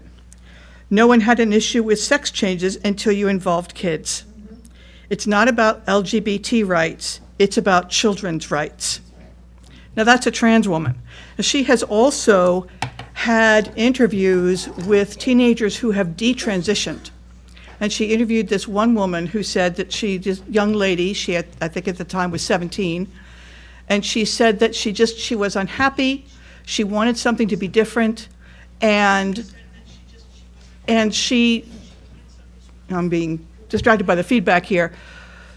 She got no pushback at all because Blair asked her, "Did you get any pushback online?" And she said none, zero. Everybody just said, "You go, be trans," And so Blair's whole point was, she said, "I think that these kids are being pushed into this for very superficial reasons. Very superficial reasons. I think transgenderism is an authentic human experience. I think it's been with us throughout history. I think that is a thing. I don't have to understand it to acknowledge that it's there. But our society right now, the transgender people is different from transgender activism. And that's the problem. And kids, I think that it's authentically at a far lower rate than what we're seeing. And Blair herself said that I think that we're going to see a lot more detransitioning because it's being pushed for superficial reasons. It's the opposite of you be you. Why push it? Most transgender people, I assume, know. They know this. You don't have to teach them that they might be. And as far as the bathrooms is concerned, we all want to be compassionate people. I'm sure you think, I want to be compassionate to this transgender person. But the problem is you're not, you're just taking sides. So, when you coddle and you build everything around this one person, and then what you're saying is the feelings of Julie don't matter as much to me. I care about this person. This person we need to accommodate. But Julie and her friends, so you can't wear some badge of compassion. You're just being a human being. You're taking sides. So I think that we need to come to solutions with this, and in the short term, I think that, yes, I would be hoping that we would at least do something about individual bathrooms. That also brings lockers. And that's about 3 lockers minutes. is a situation as well. But there's bigger issues that also have to be tackled. Thank you. Thank you.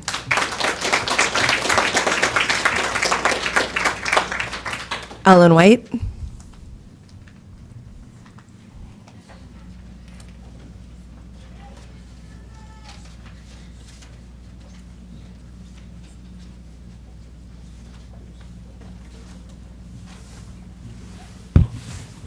Alan White, Rathdrum. Just listening tonight, it's interesting to hear. I mean, how can I say anything after what Julie's been through? I mean, if that doesn't have the impact that all of us here, or most of us here, are trying to make, nothing will.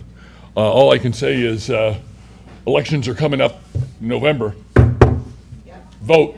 And we've got a couple people that may need replacing. So take a look. Don't be afraid to step up.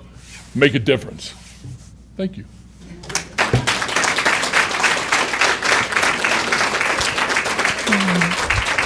Rachel Otteson.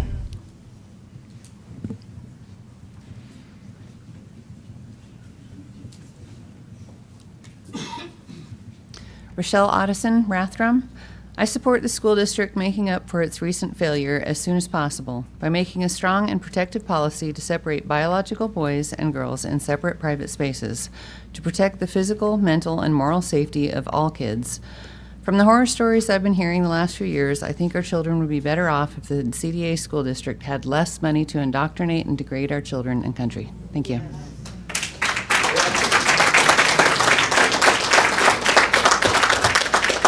Tom Schaefer.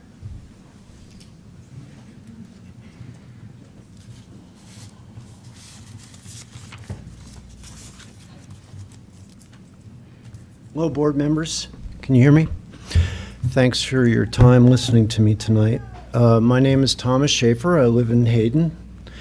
I currently serve on the Kootenai-Shoshone Soil and Water Conservation District, so I do have to make it my business how our taxpayer money is being spent. And I'll tell you that in front of my home is a sign that says, "Vote no on the levy." The other day I was out in front of my house doing some work, and a woman walked by with her dog, and she introduced herself. She says, "I'm a teacher. I'm kind of curious why you want to vote no on the levy." Well, my most immediate answer is the conditions of this levy are it's forever, in perpetuity, which I find, frankly, offensive. Levies are supposed to be finite. They're a way for us, the taxpayers, to grade you, the people who are taxing us, based on how good or not a job you are doing. So that alone right there is the reason why it's the first reason why I'm voting against the levy. As our conversation ensued, she admitted that your school district is administratively top-heavy. This is one of your teachers admitting this. So it seems to me that is a reason that maybe you ought to look inwardly for funding your needs rather than asking for a bigger handout from the public. Lastly, this news that came to our attention this past week. Personally, I'm speaking for myself. I'm tired of politically correct policies that indirectly or directly are indoctrinating our children. It's not the school's business, period. So for me personally, this merits a failing grade. I will not be voting for your levy tomorrow. Thank you for your time.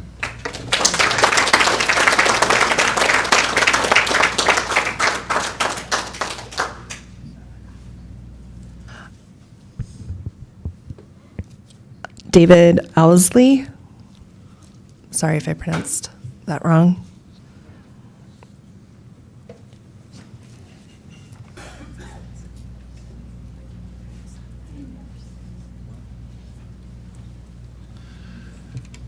Hello, my name is Daniel Owsley. I live in Hayden, Idaho. Just real briefly, there's a couple things that are really important when we look at this. We really need a policy that is a transparent policy when it comes to these bathroom issues. At the end of the day, transparency is what makes all of this effective. When it comes to education, educational transparency is important. When it comes to just about everything in life, transparency becomes important when we start looking at all of this. We need to establish these policies early on. This is not a new issue. This issue has been boiling up for over a decade from what we can see in terms of transgenderism.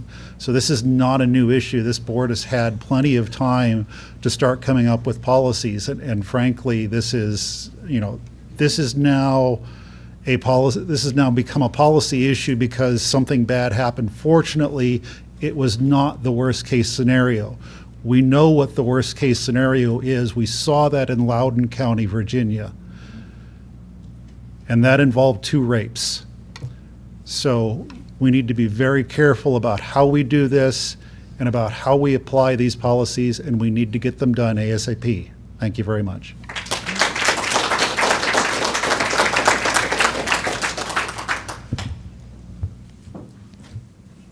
Trustees, it's been 45 minutes. I have 10 more people on my list. Just want to have a sense of where we're at as far as allowing public comment to go forward, or where folks are at.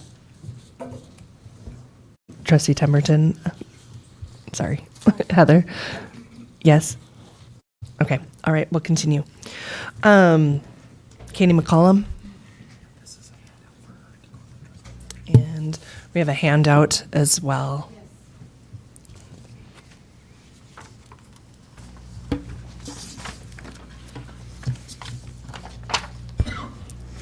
Hi, I'm Katie McCullum from Coeur d'Alene. I want you to know that my husband and I, we raised 2 really fine sons. Both wanted to do something really important for our country. So after college, they both decided to join the Army. They went to war. I'm sorry, I'm going to get emotional. They went to war in Iraq and Afghanistan, and our youngest one went to war 6 times. We didn't get to spend holidays with them. We didn't know if they were going to come home okay or be in a box. But they fought for our right to have free speech in a free country and to be able to vote. It infuriates me that there are 2 of you that are sitting up there who called people who want to vote no for the levies un-American. And you know who you are. Just because we don't feel the same way about the levies that you do, it's not un-American. It is my constitutional right to speak up and vote no if I want to. They talk about scare tactics that the no voters are giving. But it's funny because all the literature that I see says, oh, you can't have music or band or sports or extracurricular activities because if these 2 levies don't pass, everything that your kids like to go to school for will not happen. I think that's a scare tactic, don't you? Okay? So it also aggravates me. There was a note sent out today that said something like the tax would only be $11.58. Well, isn't that interesting that everybody in our county or in our school district is only going to pay $11.58 more on our taxes? A month. But the truth of the matter is, our levy money are taxed against our home assessments. So you can't say there's one price fits all, because that's a lie. It's actually going to be, and it says on the ballot, that it is $114.25 per every $100,000 that your home is assessed for. It says it on the ballot. So you can't tell me it's going to be $11.58 because my home assessment's different than her home assessment and his home assessment and everybody else that's in this meeting today. So that's a lie. But you're using a scare tactic and you try to twist things and put a cherry on top of that ice cream cone to make people believe so they'll vote. Yes. There have been people that are taking our signs. Somebody tore one in half. It's 3 minutes. And sat on the ground and stomped on it while his wife flip the homeowner the bird. One more thing, I gave you guys a handout. I also want to tell you, the State Board of Education says that the rates of proficiency for our students in English are 64.2%. That's 3 minutes. If you could wrap up, that'd be I'm great. going Thank to you. wrap up. It also says that in math, it's only 46.8%, and your enrollment went down 671 people. Okay? And that was from the State Board too. I gave you a handout. And that's 3.5 minutes. Thank you. We got your handout right here. It says what one of your vice principals is saying about no voters by calling them ignorant. Ms. McCollum, thank you. I'm telling you. You've gone way over right now. Thank you. I'd like to get to the next person. Thank you. Two of the people sitting at your desk. Ms. McCollum, thank you for your comments tonight. All right.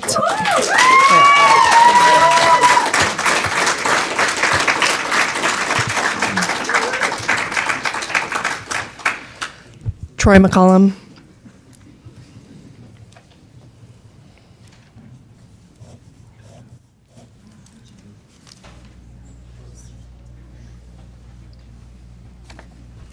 I'm Troy McCollum. I'm a citizen living here in Coeur d'Alene as part of the 271 school district. There's been a lot of back and forth over levy numbers. Rates or percentages don't matter unless the other factors are included. Recent history has been an ask of $20 million a year by this district. Tomorrow's total ask by the district is $30 million per year for the next 5 years. 25 million of that forever, as in you won't get the ability to vote your approval or disapproval ever again. 30 million is an increase of 50% over the current $20 million in local funds. Let that sink in. Have you or anyone you know experienced a 50% increase in any part of their revenue? And yet the district wonders why there is distrust in this community. As for the campaign in favor of the levies, there has been widespread trespassing and vandalism of signs by the Yes Group. And for those that haven't noticed, the thousands of Yes signs are illegal according to the state sunshine law. Check Title 67, Chapter 66, 14A. There are members of this district that have described the opposition group as disgusting and un-American. Others within the district are telling people they're ignorant and should go back from where they came. And you wonder why there is distrust in this community. Now we find that if females are upset that males can use female restrooms, it's the females that have to make special arrangements to use facilities other than theirs. And still, you wonder about the distrust in this community. The proficiency percentages here in 2010 were at 80%. 80%. That's for math and reading. Between then and 2015, those dropped to less than 70%. Today, we see less than 65% and 47% respectively, and you wonder why there is distrust in this community. You've heard numerous citizens speak to the need for a return to classical education, textbooks, and curriculum, instead of what is continually brought into the district in the way of social justice, diversity, equity, inclusion, social emotional learning, etc., etc. Now we learn that there is, and has been for a while, quite improper and possibly pornographic library books in the district that are age inappropriate. And yet you still wonder and likely dismiss the lack of trust from the community. Please pray for the children.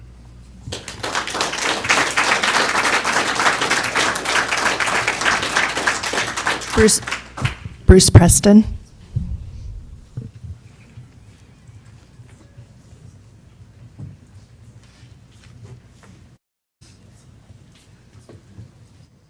Hello, and thank you for allowing me to speak. My name is Bruce Preston. I do have 2 grandchildren in the Coeur d'Alene School District. And my concern is that we as adults here in North Idaho don't have the guts to stand up to the corrupt administration in our federal system. We don't have the guts to say that the king has no clothes on.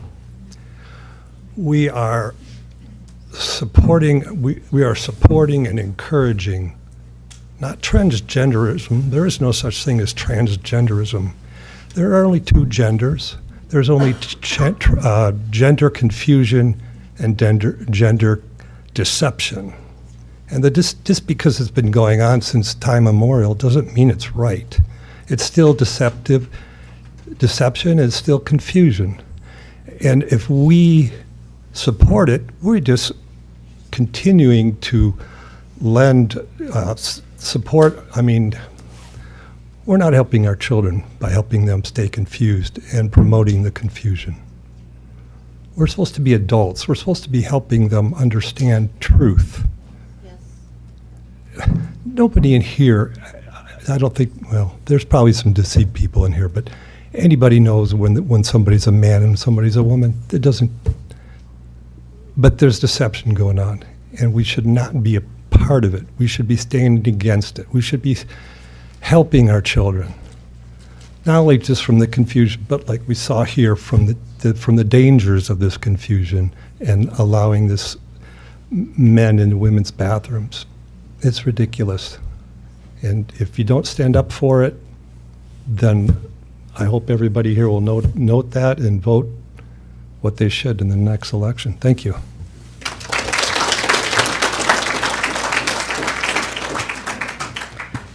Tim Saint.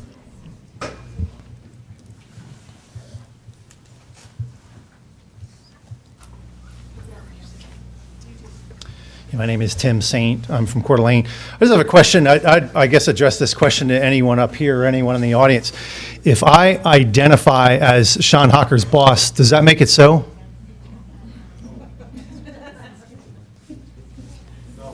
So if I'm a man and I identify as a woman, does that make it so? No, it doesn't make it so. And so, we have this going on in the public schools where a perverted individual goes and violates the rights of a woman who's just trying to be in a bathroom in a safe place. And if I can just address the parents, I don't know how many of you have children in the government schools in Coeur d'Alene, but if you do, can I just appeal to you to remove your children from the government system, the indoctrination camps? We have been given ample evidence that the perverted, and I'm not calling all the school teachers perverted, you take it on an individual basis. We've been given ample evidence across the country of what is going on in our government schools, the absolute disrespect to the order that God has created. And at some point, we have to stand up as parents and remove our children from this evil system. And so, for the last moments that I have, I'm going to do something that is not permitted publicly in a government school, and I'm going to pray. God, in the name of Jesus, Lord, I ask that the people who have the ability, the superintendent and the school board members that have the ability to fix this perversion and invade the rights of people, Lord, I ask that they will respect your order and your law, and that they will make the decision that will allow girls and boys to be safe in schools. Lord, I pray that the material that's being taught in schools, any material that violates your law and that violates truth will be removed. Lord, I call heaven and earth as a witness today that if they do this, that you'll bless them. If they do not remove the evil, that you will rain judgment on them and bring them to repentance. I pray this in the name that is above every name, the name to which every knee shall bow, Jesus Christ, who is King of kings and Lord of lords. Amen.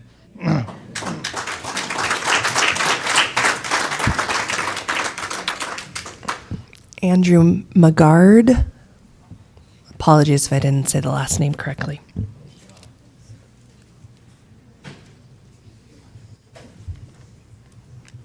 My name's Andrew Magard, Hayden.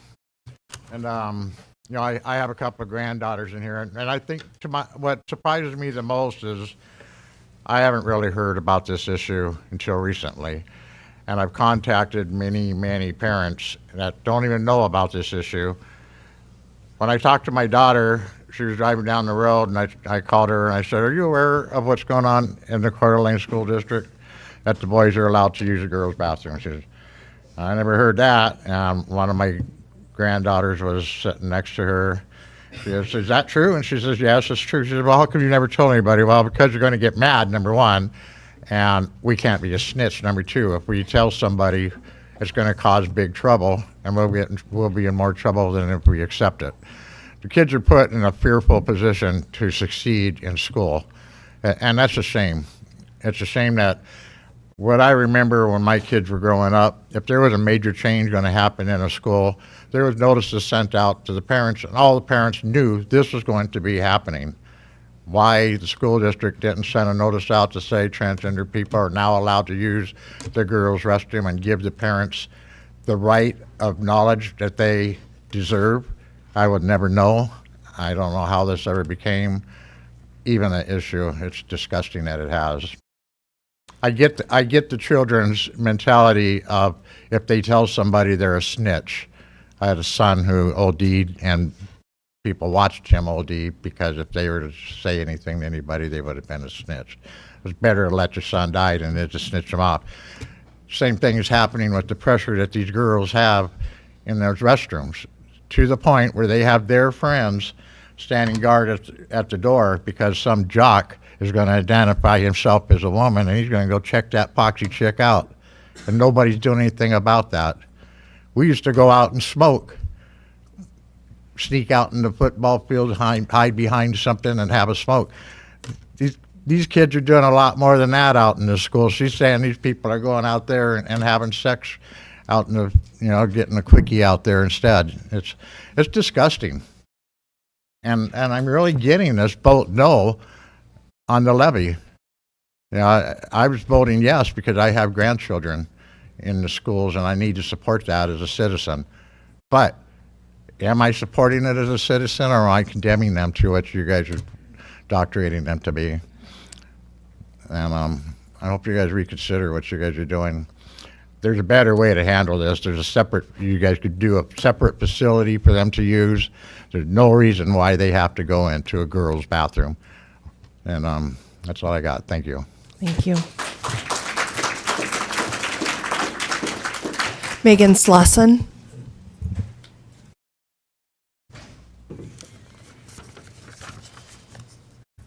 Hello. My name is Megan Slauson. I live in Coeur d'Alene, and usually I have notes and something, but I just kind of on a whim decided to make a public comment.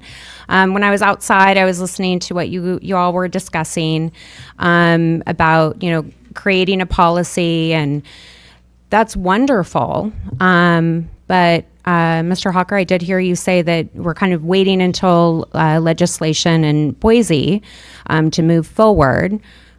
I don't quite understand that. You all can, make whatever policy you want to make. You don't need to wait for legislation. And this young woman was so brave to publicly speak about what's happening.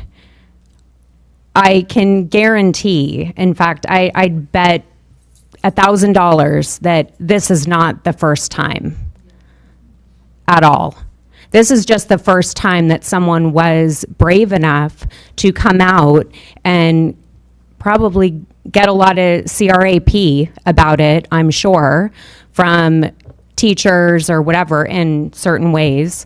But that's concerning to me, because if it is going on, and if she's not the only one, and this isn't the only time, then you all probably knew about it, and you didn't do anything about it. Instead, you waited for somebody until you had to, really. And that sows a lot of distrust. And like whatever everyone has been speaking about, that's really concerning. And it's really unfortunate because you guys should have been on this a long time ago. And, but I'm glad that you all are talking about it now, before another, Loudoun County happened. But the other thing that I haven't heard anyone talk about is, it's always, the bathrooms. What about the locker rooms?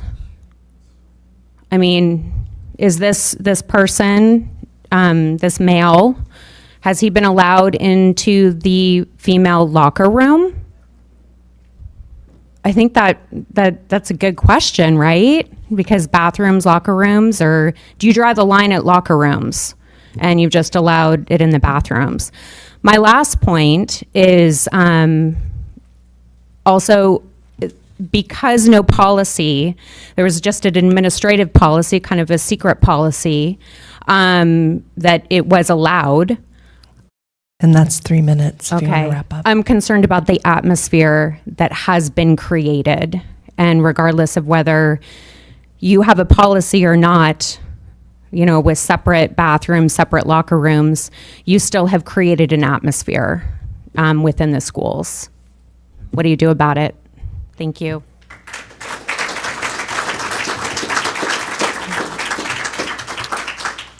Claire McAllister.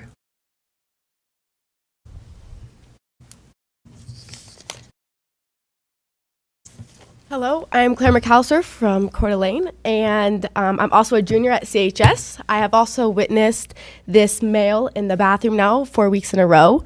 It is a very inappropriate encounter with this male. He doesn't come across friendly. He comes across in a creepy manner. I, as well as Julie, have been sexually assaulted, and going to a private place where you pull your pants down, occasionally do, things that us girls have to do. It is not a place where you want a male. It's not a place where you have your vulnerable parts out, where you want a male.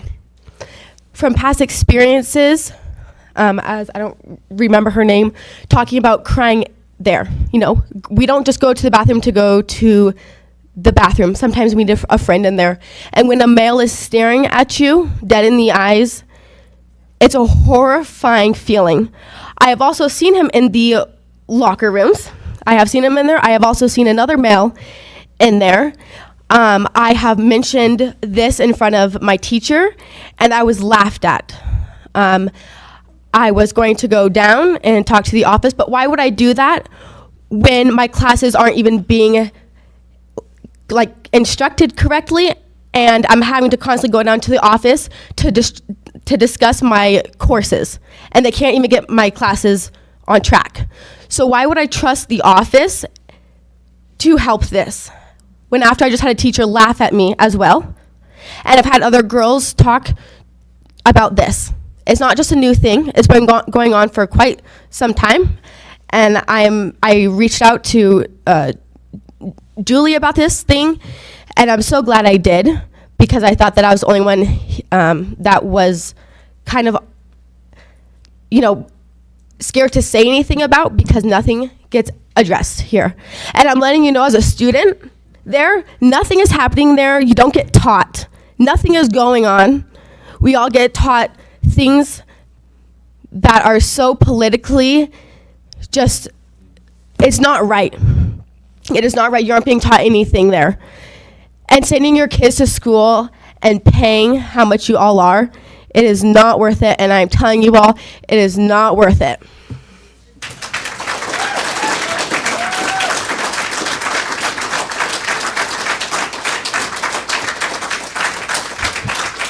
Erica Outen.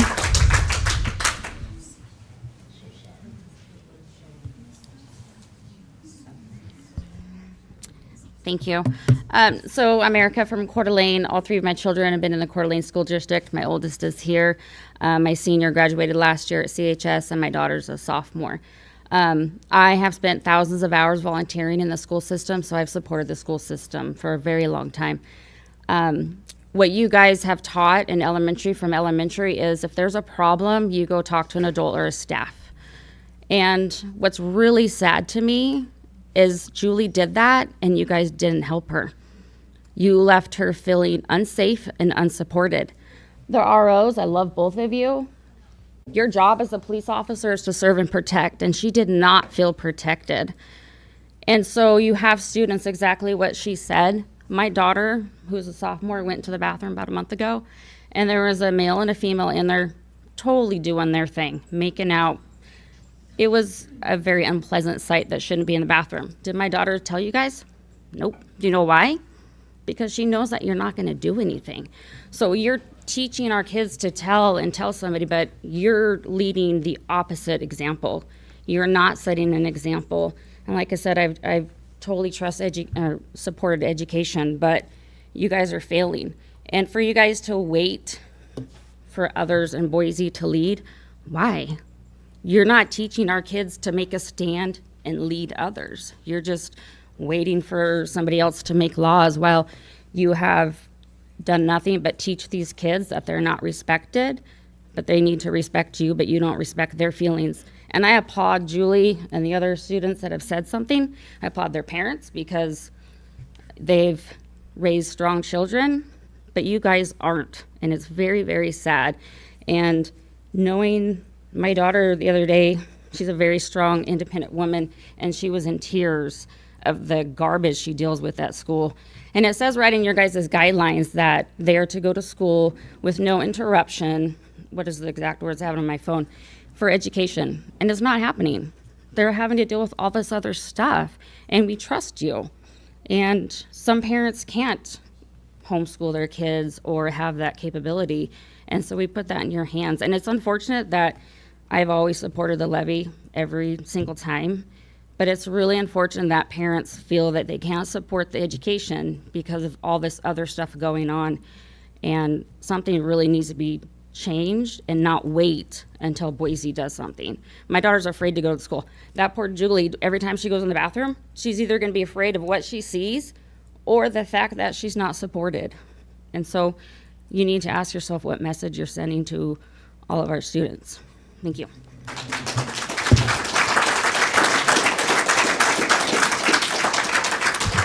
And our last speaker tonight, Noah Otten.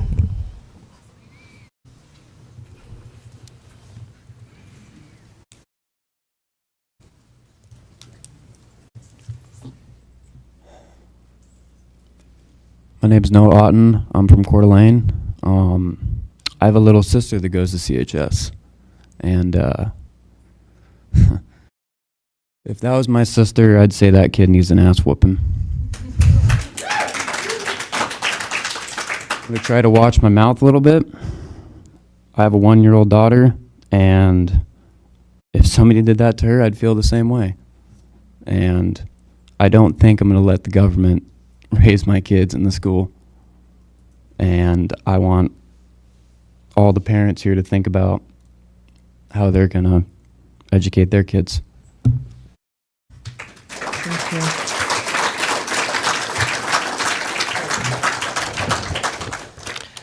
All right, that concludes our public comment for this evening. Thank you all for coming and giving comment.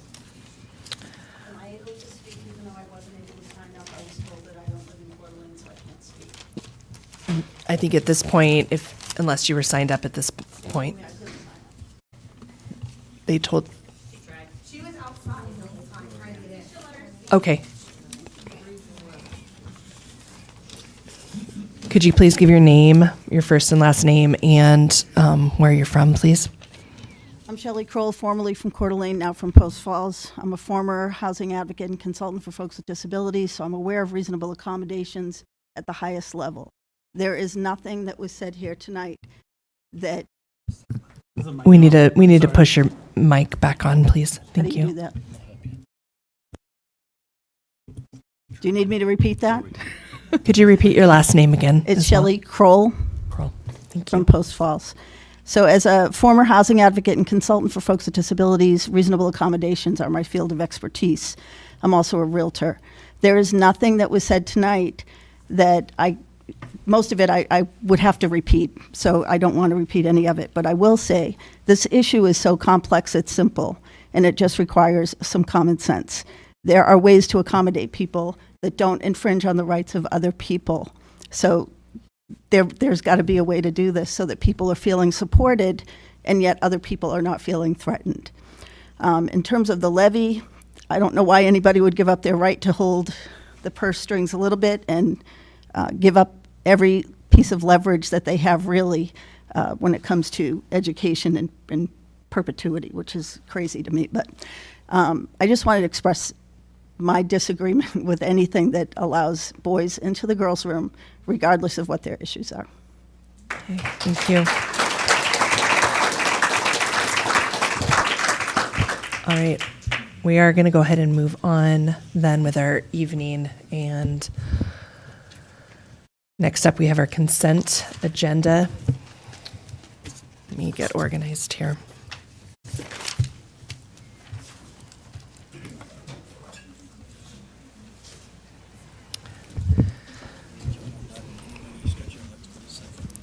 Yeah, we'll go ahead and take just 2 minutes just to stretch legs and move around.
So I got your package, just so you know.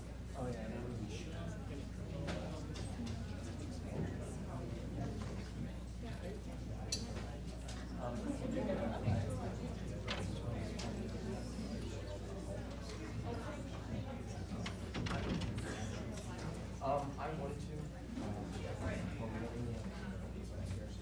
Look on the coordinate.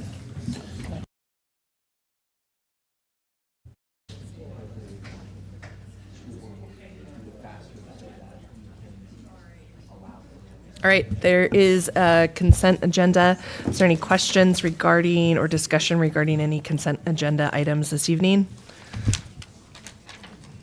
Hearing none, is there a motion to approve the consent agenda as presented? I'll motion to approve the consent agenda as presented. Second. All in favor?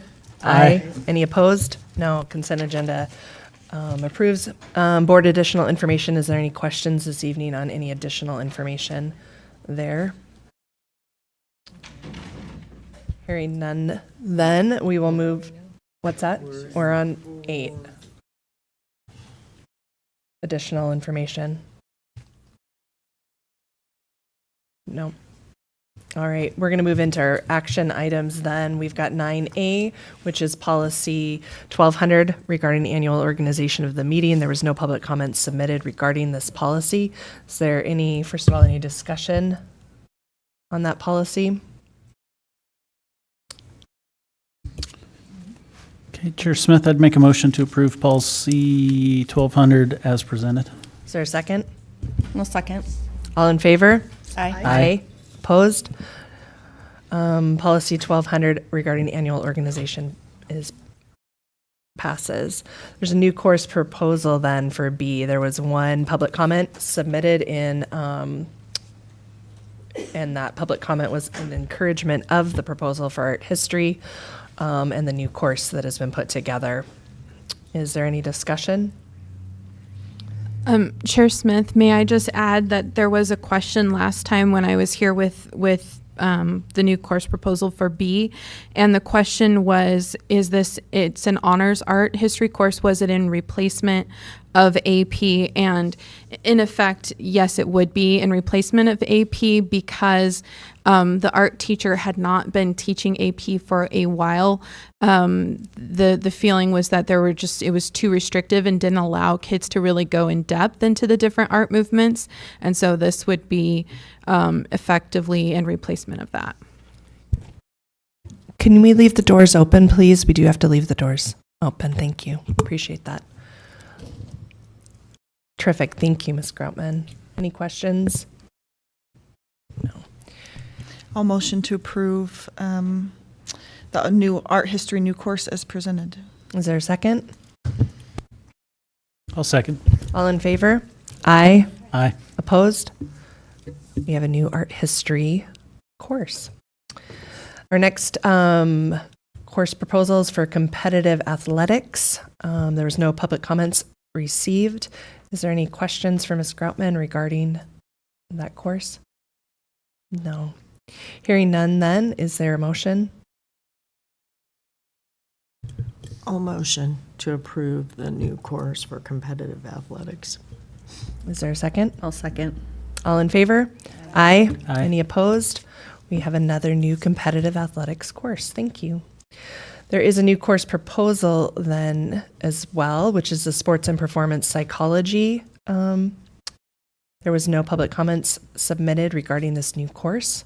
And so any questions for Ms. Groutman regarding our new course proposal? No, hearing none then. I just have one question. Yeah. On all the other course proposals that we've seen, at the bottom, there's signatures of approval throughout different levels, and I'm not seeing any of that on this one, so I was just curious why that's missing. Yeah, Ms. Groutman? It was approved at the high school level.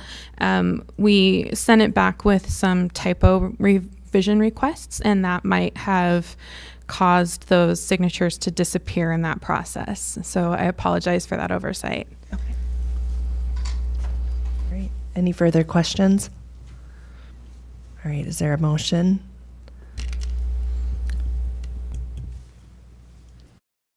I'll motion to approve the new sports and performance psychology course as presented. Is there a second? I'll second. All in favor? Aye. Any opposed? All right, we have a new sports and performance psychology course.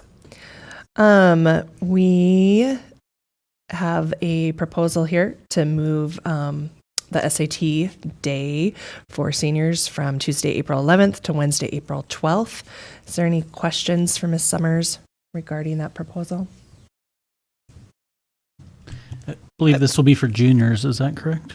Is this, yeah, 11th grade students. And the SAT chooses the day, right?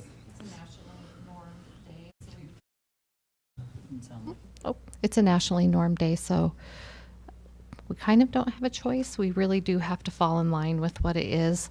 And I think the reason that happened is the year previous to the calendar being created, it was on a Tuesday, but it's really always on a Wednesday. So the calendar committee looked and followed suit with what it had been, and we just didn't catch it.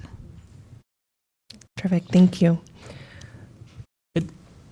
I guess I can look it up. But so that's a school day for 11th grade, but all other high school students are released that day, is that correct? They are. Okay. So that'll move from the Tuesday, the 11th, to the 12th? Yes. Or, yeah. Okay. All right. I'll move to approve the 2022-2023 calendar revision as presented. Second. All in favor? Aye. Aye. Any opposed?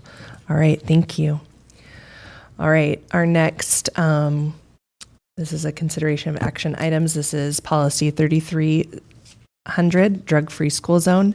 The administration's purpose is to clarify electronic smoking devices and not simply tobacco-free. Mr. Derrick? Yeah, this is something that was just brought to my attention during an investigation of a student that happened to have an electronic smoking device that was claimed that it didn't have any nicotine in it, and it was an 18-year-old. And so according to the policy, we just wanted to make it more clear just to clarify that electronic smoking devices would be prohibited from being on campus just for a lot of reasons, but one is it's difficult to know if there truly is tobacco in the canisters. We don't have a test that can do that readily, and the claim was that, well, there was no tobacco in it, and therefore it shouldn't be a disciplinary issue. And so we also included in policy 3300, we took number 7 and just simply copied directly from Idaho Code. That's referenced down at the bottom of that policy. That's Idaho Code 39-5702, line 13, under definitions. So it's really simply to just be more clear. We just want to make sure that there isn't any confusion about whether or not an electronic smoking device is allowed or not on campus, whether it has tobacco in it or not, or any other illegal substance for that matter. Perfect. Any questions? All right. Are we? I go ahead. have a question, I think, because I feel like we did this a number of years ago with Seth, and maybe it was a different policy and it covered it because it had nicotine in it. And is that what you're saying? And so this was a device with no nicotine in it, so it didn't fall under that policy. Okay. Yeah, because in the policy it says tobacco nicotine free, and here we had a device that we couldn't really readily determine whether or not it had nicotine or tobacco in it, but certainly according to the Idaho Code, we wanted to be clear that our policy is going to cover anything that is defined, per that definition that we included in the policy. Thank you. And that's the goal with 3305 as well? We have 3300 and 3305? Yeah, 3305 is simply where it says the board prohibits any use. You'll see the red line or the red letter there. Mm-hmm. Just being very explicit right there, because again, as you look at just that particular paragraph, somebody could interpret that as saying, an electronic smoking device is legal as long as there's no tobacco or illegal drug in it. Okay. Perfect. So both these policies will go out for public comment, or it's both first readings. All right. Terrific. So both these will go out. Then I'd like to welcome our nutrition services update. I know we've kind of pushed this off the last couple months, last couple meetings, and so welcome. We look forward to hearing about our nutrition services and.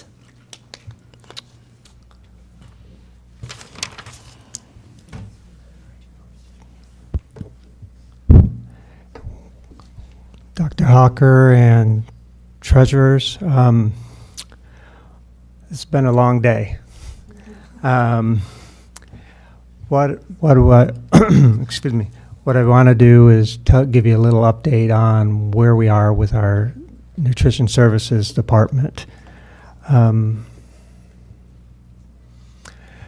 here, this is our staff that we have so far. We have 4 of those that are new staff, so everybody's kind of learning where they're going and what they're doing.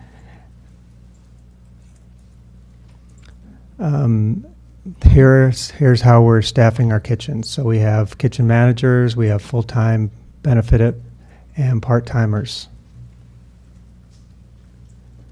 Meal statistics. So in 2021-22, you can see the numbers are a lot higher. And that was when everything was at no charge for students. Down below is where we are currently going. And it seems like things are going pretty good. Offer versus serve is what we're serving right now. And what this does is it allows the kids to choose their meals.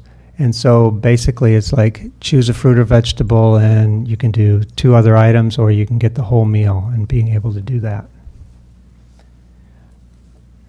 We added some extra stuff in for the high schools where they have whole grain pizza and sandwiches. Our current challenges are staffing. And we're short 8 positions now, so that is way better than what we've had before. So far, through the whole year, we've only had 1 day with only 1 person out. So other than that, our staff is, I'm very thankful for them. They're out there helping us and willing to go move to different schools and do that. So, and our office staff is still, going out in the kitchens. Summer meals is coming up. And there's going back to the change. So before, students were able to come in and grab a meal and head out. And now they got to stay in. They've got to have the congregate feeding.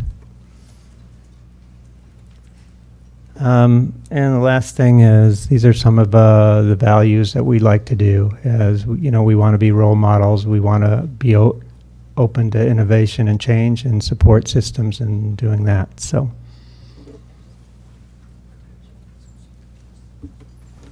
And do you have any questions? Could you go back to your very first slide? I think I missed. I wanted to know what our percentage was maybe right now on free and reduced lunch. Was it at the bottom? Okay. So we're at 35% and 31. Mm-hmm. Okay. Thank you. I just wanted to clarify that in my head. Thanks. Other additional questions? Ed, you heard the SAG kids talk about food choice, I think, at elementary and middle school. So absolutely. Tell me about that. They're giving you their opinions on. Well, they are, and I'm going to go meet with them and see what they're wanting to do. It's been, at the start, it was a rough year, to be able to do that, to get everybody, the supply chain, we would want to put out our menu, and guess what? I even had a parent call me and they said, well, my son didn't get a cheeseburger today. And I said, well, no one else got one either. So that's kind of what we're just trying to do, is just make sure that we're doing that. But I can always let you know that kids will eat, we'll take care of them. And just because, what time did you get in this morning? 5 o'clock. That's what I thought. It has been a long day for me. Thank you. Okay. Thank you so much. All right, we're on to superintendent's report, and I believe we have an ELA update. Hi, Katie. We're on 11A. Good evening again, Chair Smith, Superintendent Hawker, and members of the board. Recently, I've heard the quote, I believe it came from Maya Angelou, that when you know better, you do better. And so we now know more about the science of reading and specifically about the Lucy Calkins curriculum. It was adopted in, I believe, spring of 2019. And since that time, there has been a lot of growing evidence or information that it is insufficient to helping our kids learn how to read. So because of that, and there have been podcasts like Sold a Story, you might be familiar with that. And there's also this collective body of research often referred to as the science of reading, that's also kind of pointed to this approach is insufficient for helping our kids learn how to read. Therefore, we moved up the adoption cycle for ELA in our elementary to make sure that we are addressing any gaps or needs for our kids. We did adopt the Lucy Calkins phonics and writing units of study, we do have classroom libraries, but we didn't ever end up adopting her reading units of study, specifically because by the time that we were looking at that, we saw that the research was not supportive of that. So in order to address this, as I said, we've moved up the ELA elementary adoption curriculum cycle. Our ELA committee has created a rubric that addresses the need to address the science of reading to make sure that that's involved in any resource that we adopt from now on. We're using the Dyslexia Handbook, which was released, I believe, just December of this year from the Idaho State Department to help guide our work. And it was partly authored by Louisa Moats, who is a very big name in dyslexia and science of reading research. In addition to the other work that we've been doing, we've been making sure that as many of our teachers as we can get trained, K-5, have been getting trained in Orton Gillingham, which is a very sort of gold standard approach to help teach those foundational reading skills. And as serious as we are, and we are very serious about making sure that we're addressing this gap that we know we have, we're also still committed to making sure that we create joyful readers in our classrooms. We want to make sure that regardless of whatever resource is adopted, that our kids learn to not only read, but to love to read and enjoy being readers their whole life through. And so I just wanted to update the board with that information, and I can stand for any questions that you might have. Could you remind us just of kind of next steps in the curriculum process? Sure. So right now, our hopeful timeline, I keep calling it our hopeful timeline because I can't exactly predict what our committee will do. But our hopeful timeline is that they will be ready for a recommendation to you in April's board meeting with the top resource that they've selected. They've been going through several resources, listening to vendor presentations. They've been looking at curriculum samples. They've been, talking about all the aspects, different aspects of the rubric. They've been bringing samples back to, as they can, back to their schools to get input from colleagues. And so our hopeful timeline is that next week they'll be able to choose their top resource, which I will then bring to you in April. And if you so choose, you could put it out for a 30-day review. An exciting new thing that we're going to try this year is having our resources that we put up for adoption available to the public at the Coeur d'Alene Public Library instead of our district office. And the reason for that is that we believe that will provide a much longer and much more flexible amount of time for any parents or community members to be able to access these resources. The Coeur d'Alene Public Library has been really wonderful about agreeing to partner with us on this. And so we're really grateful for that opportunity, because that now parents can come in on a weekend or after work and take a look at those resources. So then after that 30-day review process where parents and community members can look at that, I'm also hopeful that whichever resource is chosen, that maybe we could also do a community information night, and that remains to be seen yet, depending on the resource that's adopted. But it would be great if we could offer parents the opportunity to find out a little bit more about the resource, get more information, and then come back to you with any potential comments and concerns. And then you can choose whether or not we would want to adopt that resource, or if you'd like our committee to try again. So just to clarify, no review at the district office, all the review at the library? Yes. And we'll make sure that we publish that and make sure that it's well known. And I also think, we had for our social studies review last spring, we had so many patrons come, which was wonderful, but it also wasn't a very comfortable place for them to come and look at materials in our lobby. As you know, it's kind of a limited space in there. And so I think the library will provide more opportunity for more people to access these materials. Great idea. Thank you for that. Additional questions? Just wondering with that, I don't know how many copies of the materials we receive, but, if we're going to do something like that, seeing if we could also do it with Hayden, potentially their library up there, just, it's a big commute if you live where I live to go downtown. Mm-hmm. And so I don't know, just an idea that maybe if we're going to do that, we make it available at both libraries if possible. I would be happy to reach out to Hayden and just see if they have that space available. I think a large part of this was due to Coeur d'Alene Library. They feel like they have that space, so I would be happy to do that. And it wasn't my brainchild. It was Leanne Bullmore's. She came up with it during cabinet. I want to make sure she gets credit for that. Thanks. Any additional questions? Thank you for. Go ahead. Sorry. Yeah. So when you whittle down your choices, are you going to bring us one option? Is that what your goal is? That is the goal. Okay. Yeah. They started off with a pool of 3, they expanded it to 7, now they're back down to a pool of 2, maybe ish, and so they're hopeful that by next week they can maybe whittle it down to 1. Great. Thank you for your work on this. Thank you very much.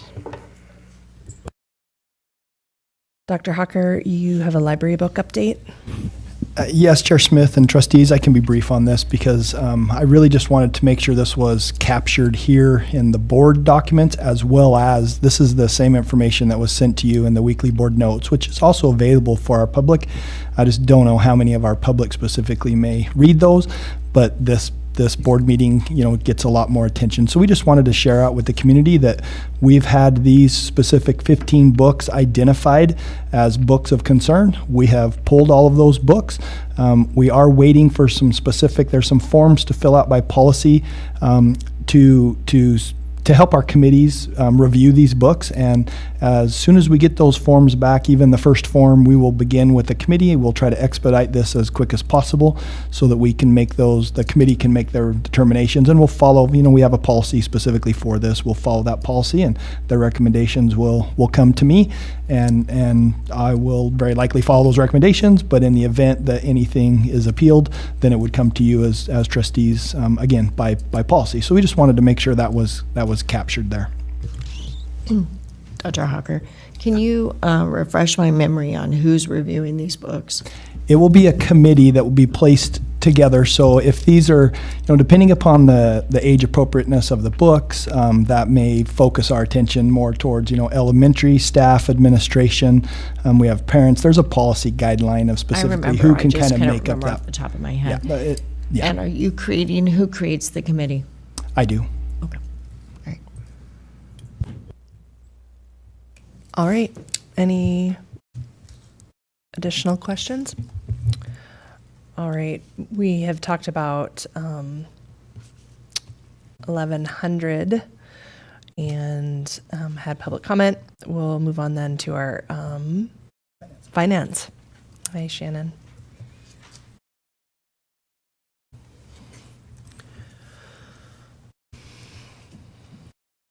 Alrighty. Good evening, Chair Smith and trustees. Tonight I'm going to do a brief overview, just a state revenue update for this current year. JFAC is talking about the K-12 budget tomorrow, so hopefully within the next couple weeks we'll have more information for you on next year's budget. All right. Okay, so we're going to discuss our February 15th payment tonight. And so last month we got kind of the first look of where we're going to be at with our big 3 state revenues, our salary-based apportionment, our discretionary funding, and then our transportation funding. And just we can recall all the way back from a budget adoption in our budget subcommittees, there are 2 key variables when it comes to those big state revenues. It's our support units, which is, currently average enrollment divided by the state divisor in code. Usually it's average daily attendance. And then staff mix for the salary-based apportionment, pretty much where our staff land on the career ladder to determine the average salary that the state funds. Okay, and just an overview of those state revenues. You'll see the biggest piece of the pie is our salary-based apportionment. So about 65% of our general fund state revenues is based off of that SBA funding. 28% is discretionary, and then the little pieces, transportation and other state categorical funding, are 3.5 and 3.3%. Okay, so first, how do support units impact our revenue? Well, for the salary-based apportionment side, based off of our support units, the state tells us how many positions they're going to fund. So that's why support units are so important. The more support units, the more positions they'll fund. And on the discretionary side, the state gets your support unit and times it by the amount determined by legislation that year. And then this graphic, very important graphic that we're kind of always going to have when we talk about support units, it shows the divisors that the state uses so average daily attendance, or in this case, average enrollment divided by these divisors by grade gets you that support unit. All right, so let's take a look at our support unit trends. It's a 6-year trend, and here we are currently. So at our budget subcommittees, at adopted budget, we had budgeted for 514 support units. Really, last year, what we were seeing a little bit of an increase, kind of recovery from COVID. We ended the year with 513 support units. And we are projecting a little bit of growth at 514. As of last month, our midterm support units, which is, our midterm is calculated by the start of the school year up to the first week in November, we're at 507 support units, unfortunately. So we are showing a decrease in enrollment. So we had a one-time little increase after COVID, and now we're back to a decrease. Kind of attending long-range planning, the economic forecast, we're just seeing a decline in our student population. So that's super unfortunate news, and I'll show you the impact it has on our revenues. Okay, I know it's a lot. We'll use this laser pointer and go through it all. We're first looking at our salary-based apportionment. So it is, there's a combo. It's based off of staff mix, and it's also based off of our midterm support units. How I have this broken out is that right here we have our February 15th payment and what we had budgeted. So because we had budgeted 514, but now we're down to 507 support units, the state is funding us less positions. So you'll see the state is funding us one less admin. We had budgeted 525. Well, we're going to get funding for 525 teachers. It's down to 518. You'll see pupil 41 to 40 and classified 193 to 190. The second component is average salary.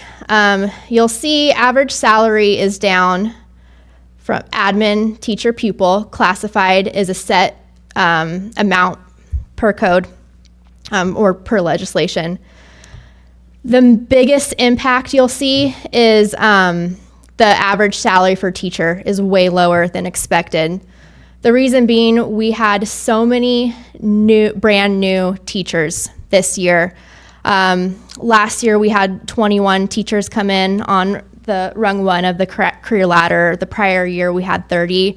We had over 60, which reduces our average salary. We weren't really able to project that many, but we have been seeing, and if you'd like to hear more from Eric, we can attest that newer teachers are leaving and then being replaced by newer teachers. It's just a cycle that we're seeing. Did I hear you correctly? You said there were 60 new teachers? 60? Yeah, 62 to be exact. One silver lining is that the state has not, they're a little behind on correcting our advanced placement folks on the career ladder. Hopefully they'll have those in by May, so we can hopefully see a little bit of a boost in our average salary. That's what I have here. So overall, the SBA difference from adopted budget is $1.2 million. This second little chart shows this yellow highlight is we're hoping for a recovery of a little more than $200K after the state makes those corrections. It's kind of nice to see that how the loss is broken out. So the loss from just pure support units is about $500,000, and the loss from average salary is $683,000. So huge impact on having just those newer staff. Any questions on that before I move on to the discretionary? Okay, so on where they place the person on the career ladder. Yeah. They're not taking each 525 teachers and figuring out where they are, right? They take them all, they find your average. Correct. And then they treat the 525 as whatever the average is. Correct. Okay. So when you have 60 new and you have 30 old, let's say, go off, it's moved our average down. Yep. Okay, I think mine was more of a confirmation. So on this page, everything went down because of our support units being less, correct? Correct. Okay. Support units Just wanted to make sure I plus had that the correct. loss of the average salary. Okay, thanks. And that when you say average salary loss, that's not what we pay, that's what we receive, right? That's So what it's we receive really in the funding. Yeah. Salary allocation. Salary allocation, yes. Okay, so that's our salary-based apportionment. That's 65% of that pie. Now we'll go to that 28% of that pie that we showed you in discretionary. A little easier to calculate. This legislation put the per support unit amount at $35,924. So the difference from our current support units of 507 to 514 is a $250K difference.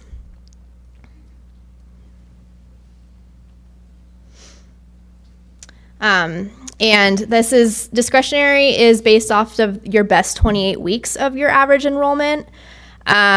Usually with ADA, we expect that support unit to go down from midterm to best 28, but with enrollment, hopefully we'll at least stay at 507 support units. We will find out in July what the true total will be. Okay, so this is summarizing where we're at with all those state revenues. So discretionary, we see that $250,000 loss from the prior slide. Salary-based apportionment, a $1.2 million decrease. The benefit apportionment, that is just 19.59% of the salary-based apportionment. And then we are seeing a little bit of an increase in our transportation reimbursement. Okay, Shannon. So we're looking at revenues here. Since our revenues are short because we had so many first-year teachers, shouldn't they be lower than we estimated too because we have more folks lower, right? Yeah, we're hoping to see that. So in April, we accrue our July and August annualized payments. So in April, we'll really get to see a true estimated actuals, and hopefully I can deliver some better news to you than what's currently on your working budget. Okay. And then also, won't we have a number of unfulfilled positions that hopefully can offset some of this? Savings and vacancies? Yes. There's not really savings in vacancies for teachers, but Sure. Yeah, we'll be able to kind of see what classified has. Remember, we have to offset any type of contracts that we have to cover those classified, but yes, we'll be able to present that. The APE recovery, whatever's the best way to say that, is that an estimated number, or do you know for sure? Estimated. We won't know till after May, unfortunately. Okay, that's what I thought. Thanks. So right now we're looking at a decrease of 1.6 million. Factoring in that hopeful recovery, it is a decrease of 1.4 million. So as of the December working budget, we are sitting at a $1.1 million deficit that was going to be covered by ESSER at year end. that it has grown to 2.5 million. But remember, as Casey said, we haven't factored in the savings from the vacancies and the reduction in salaries because of those newer teachers. And you believe you'll have that at the May meeting then? May, yeah. May, you will have estimated actuals, so ending actuals. Thank you. Thank you.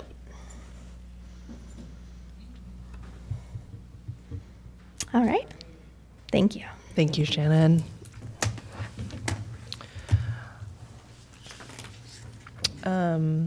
Looking then at just future dates, tomorrow, levy election day. Dr. Hawker, thank you to all your team. One of the things I've heard in the community is how well all the information on the web has been for helping people understand. So thank you to your team for putting that information out there. March 20th, then we've got our board workshop, and that'll be held here at Midtown. April 10th, then we've got a regular board meeting at 5 p.m. right here.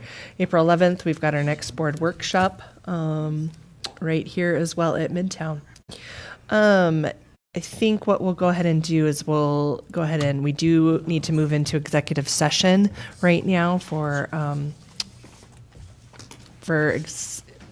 Idaho Code 74-2061F. So I think we'll go ahead and make that motion, and then I'll allow some time for the room to clear before we close the doors and move into a short executive session. So is there a motion? I move to enter into executive session per Idaho Code 74-206 subsection 1F to communicate with legal counsel for the public agency to discuss legal ramifications of and legal options for pending litigation or controversies not yet being litigated, but imminently likely to be litigated. Thank It's a you. mouthful. It's Sir. written by an attorney, I can tell. I'll second that. Is there a second? All right, roll call. Roll call? Trustee Smith? Yes. Trustee Morrison? Yes. Trustee Bierke? Yes. Trustee Tenbrink? Yes. Trustee Ewan? Yes. I'm gonna use All the right. restroom real quick while we clear, if that's okay. Yep, go ahead and use it. We'll clear. Thank you all.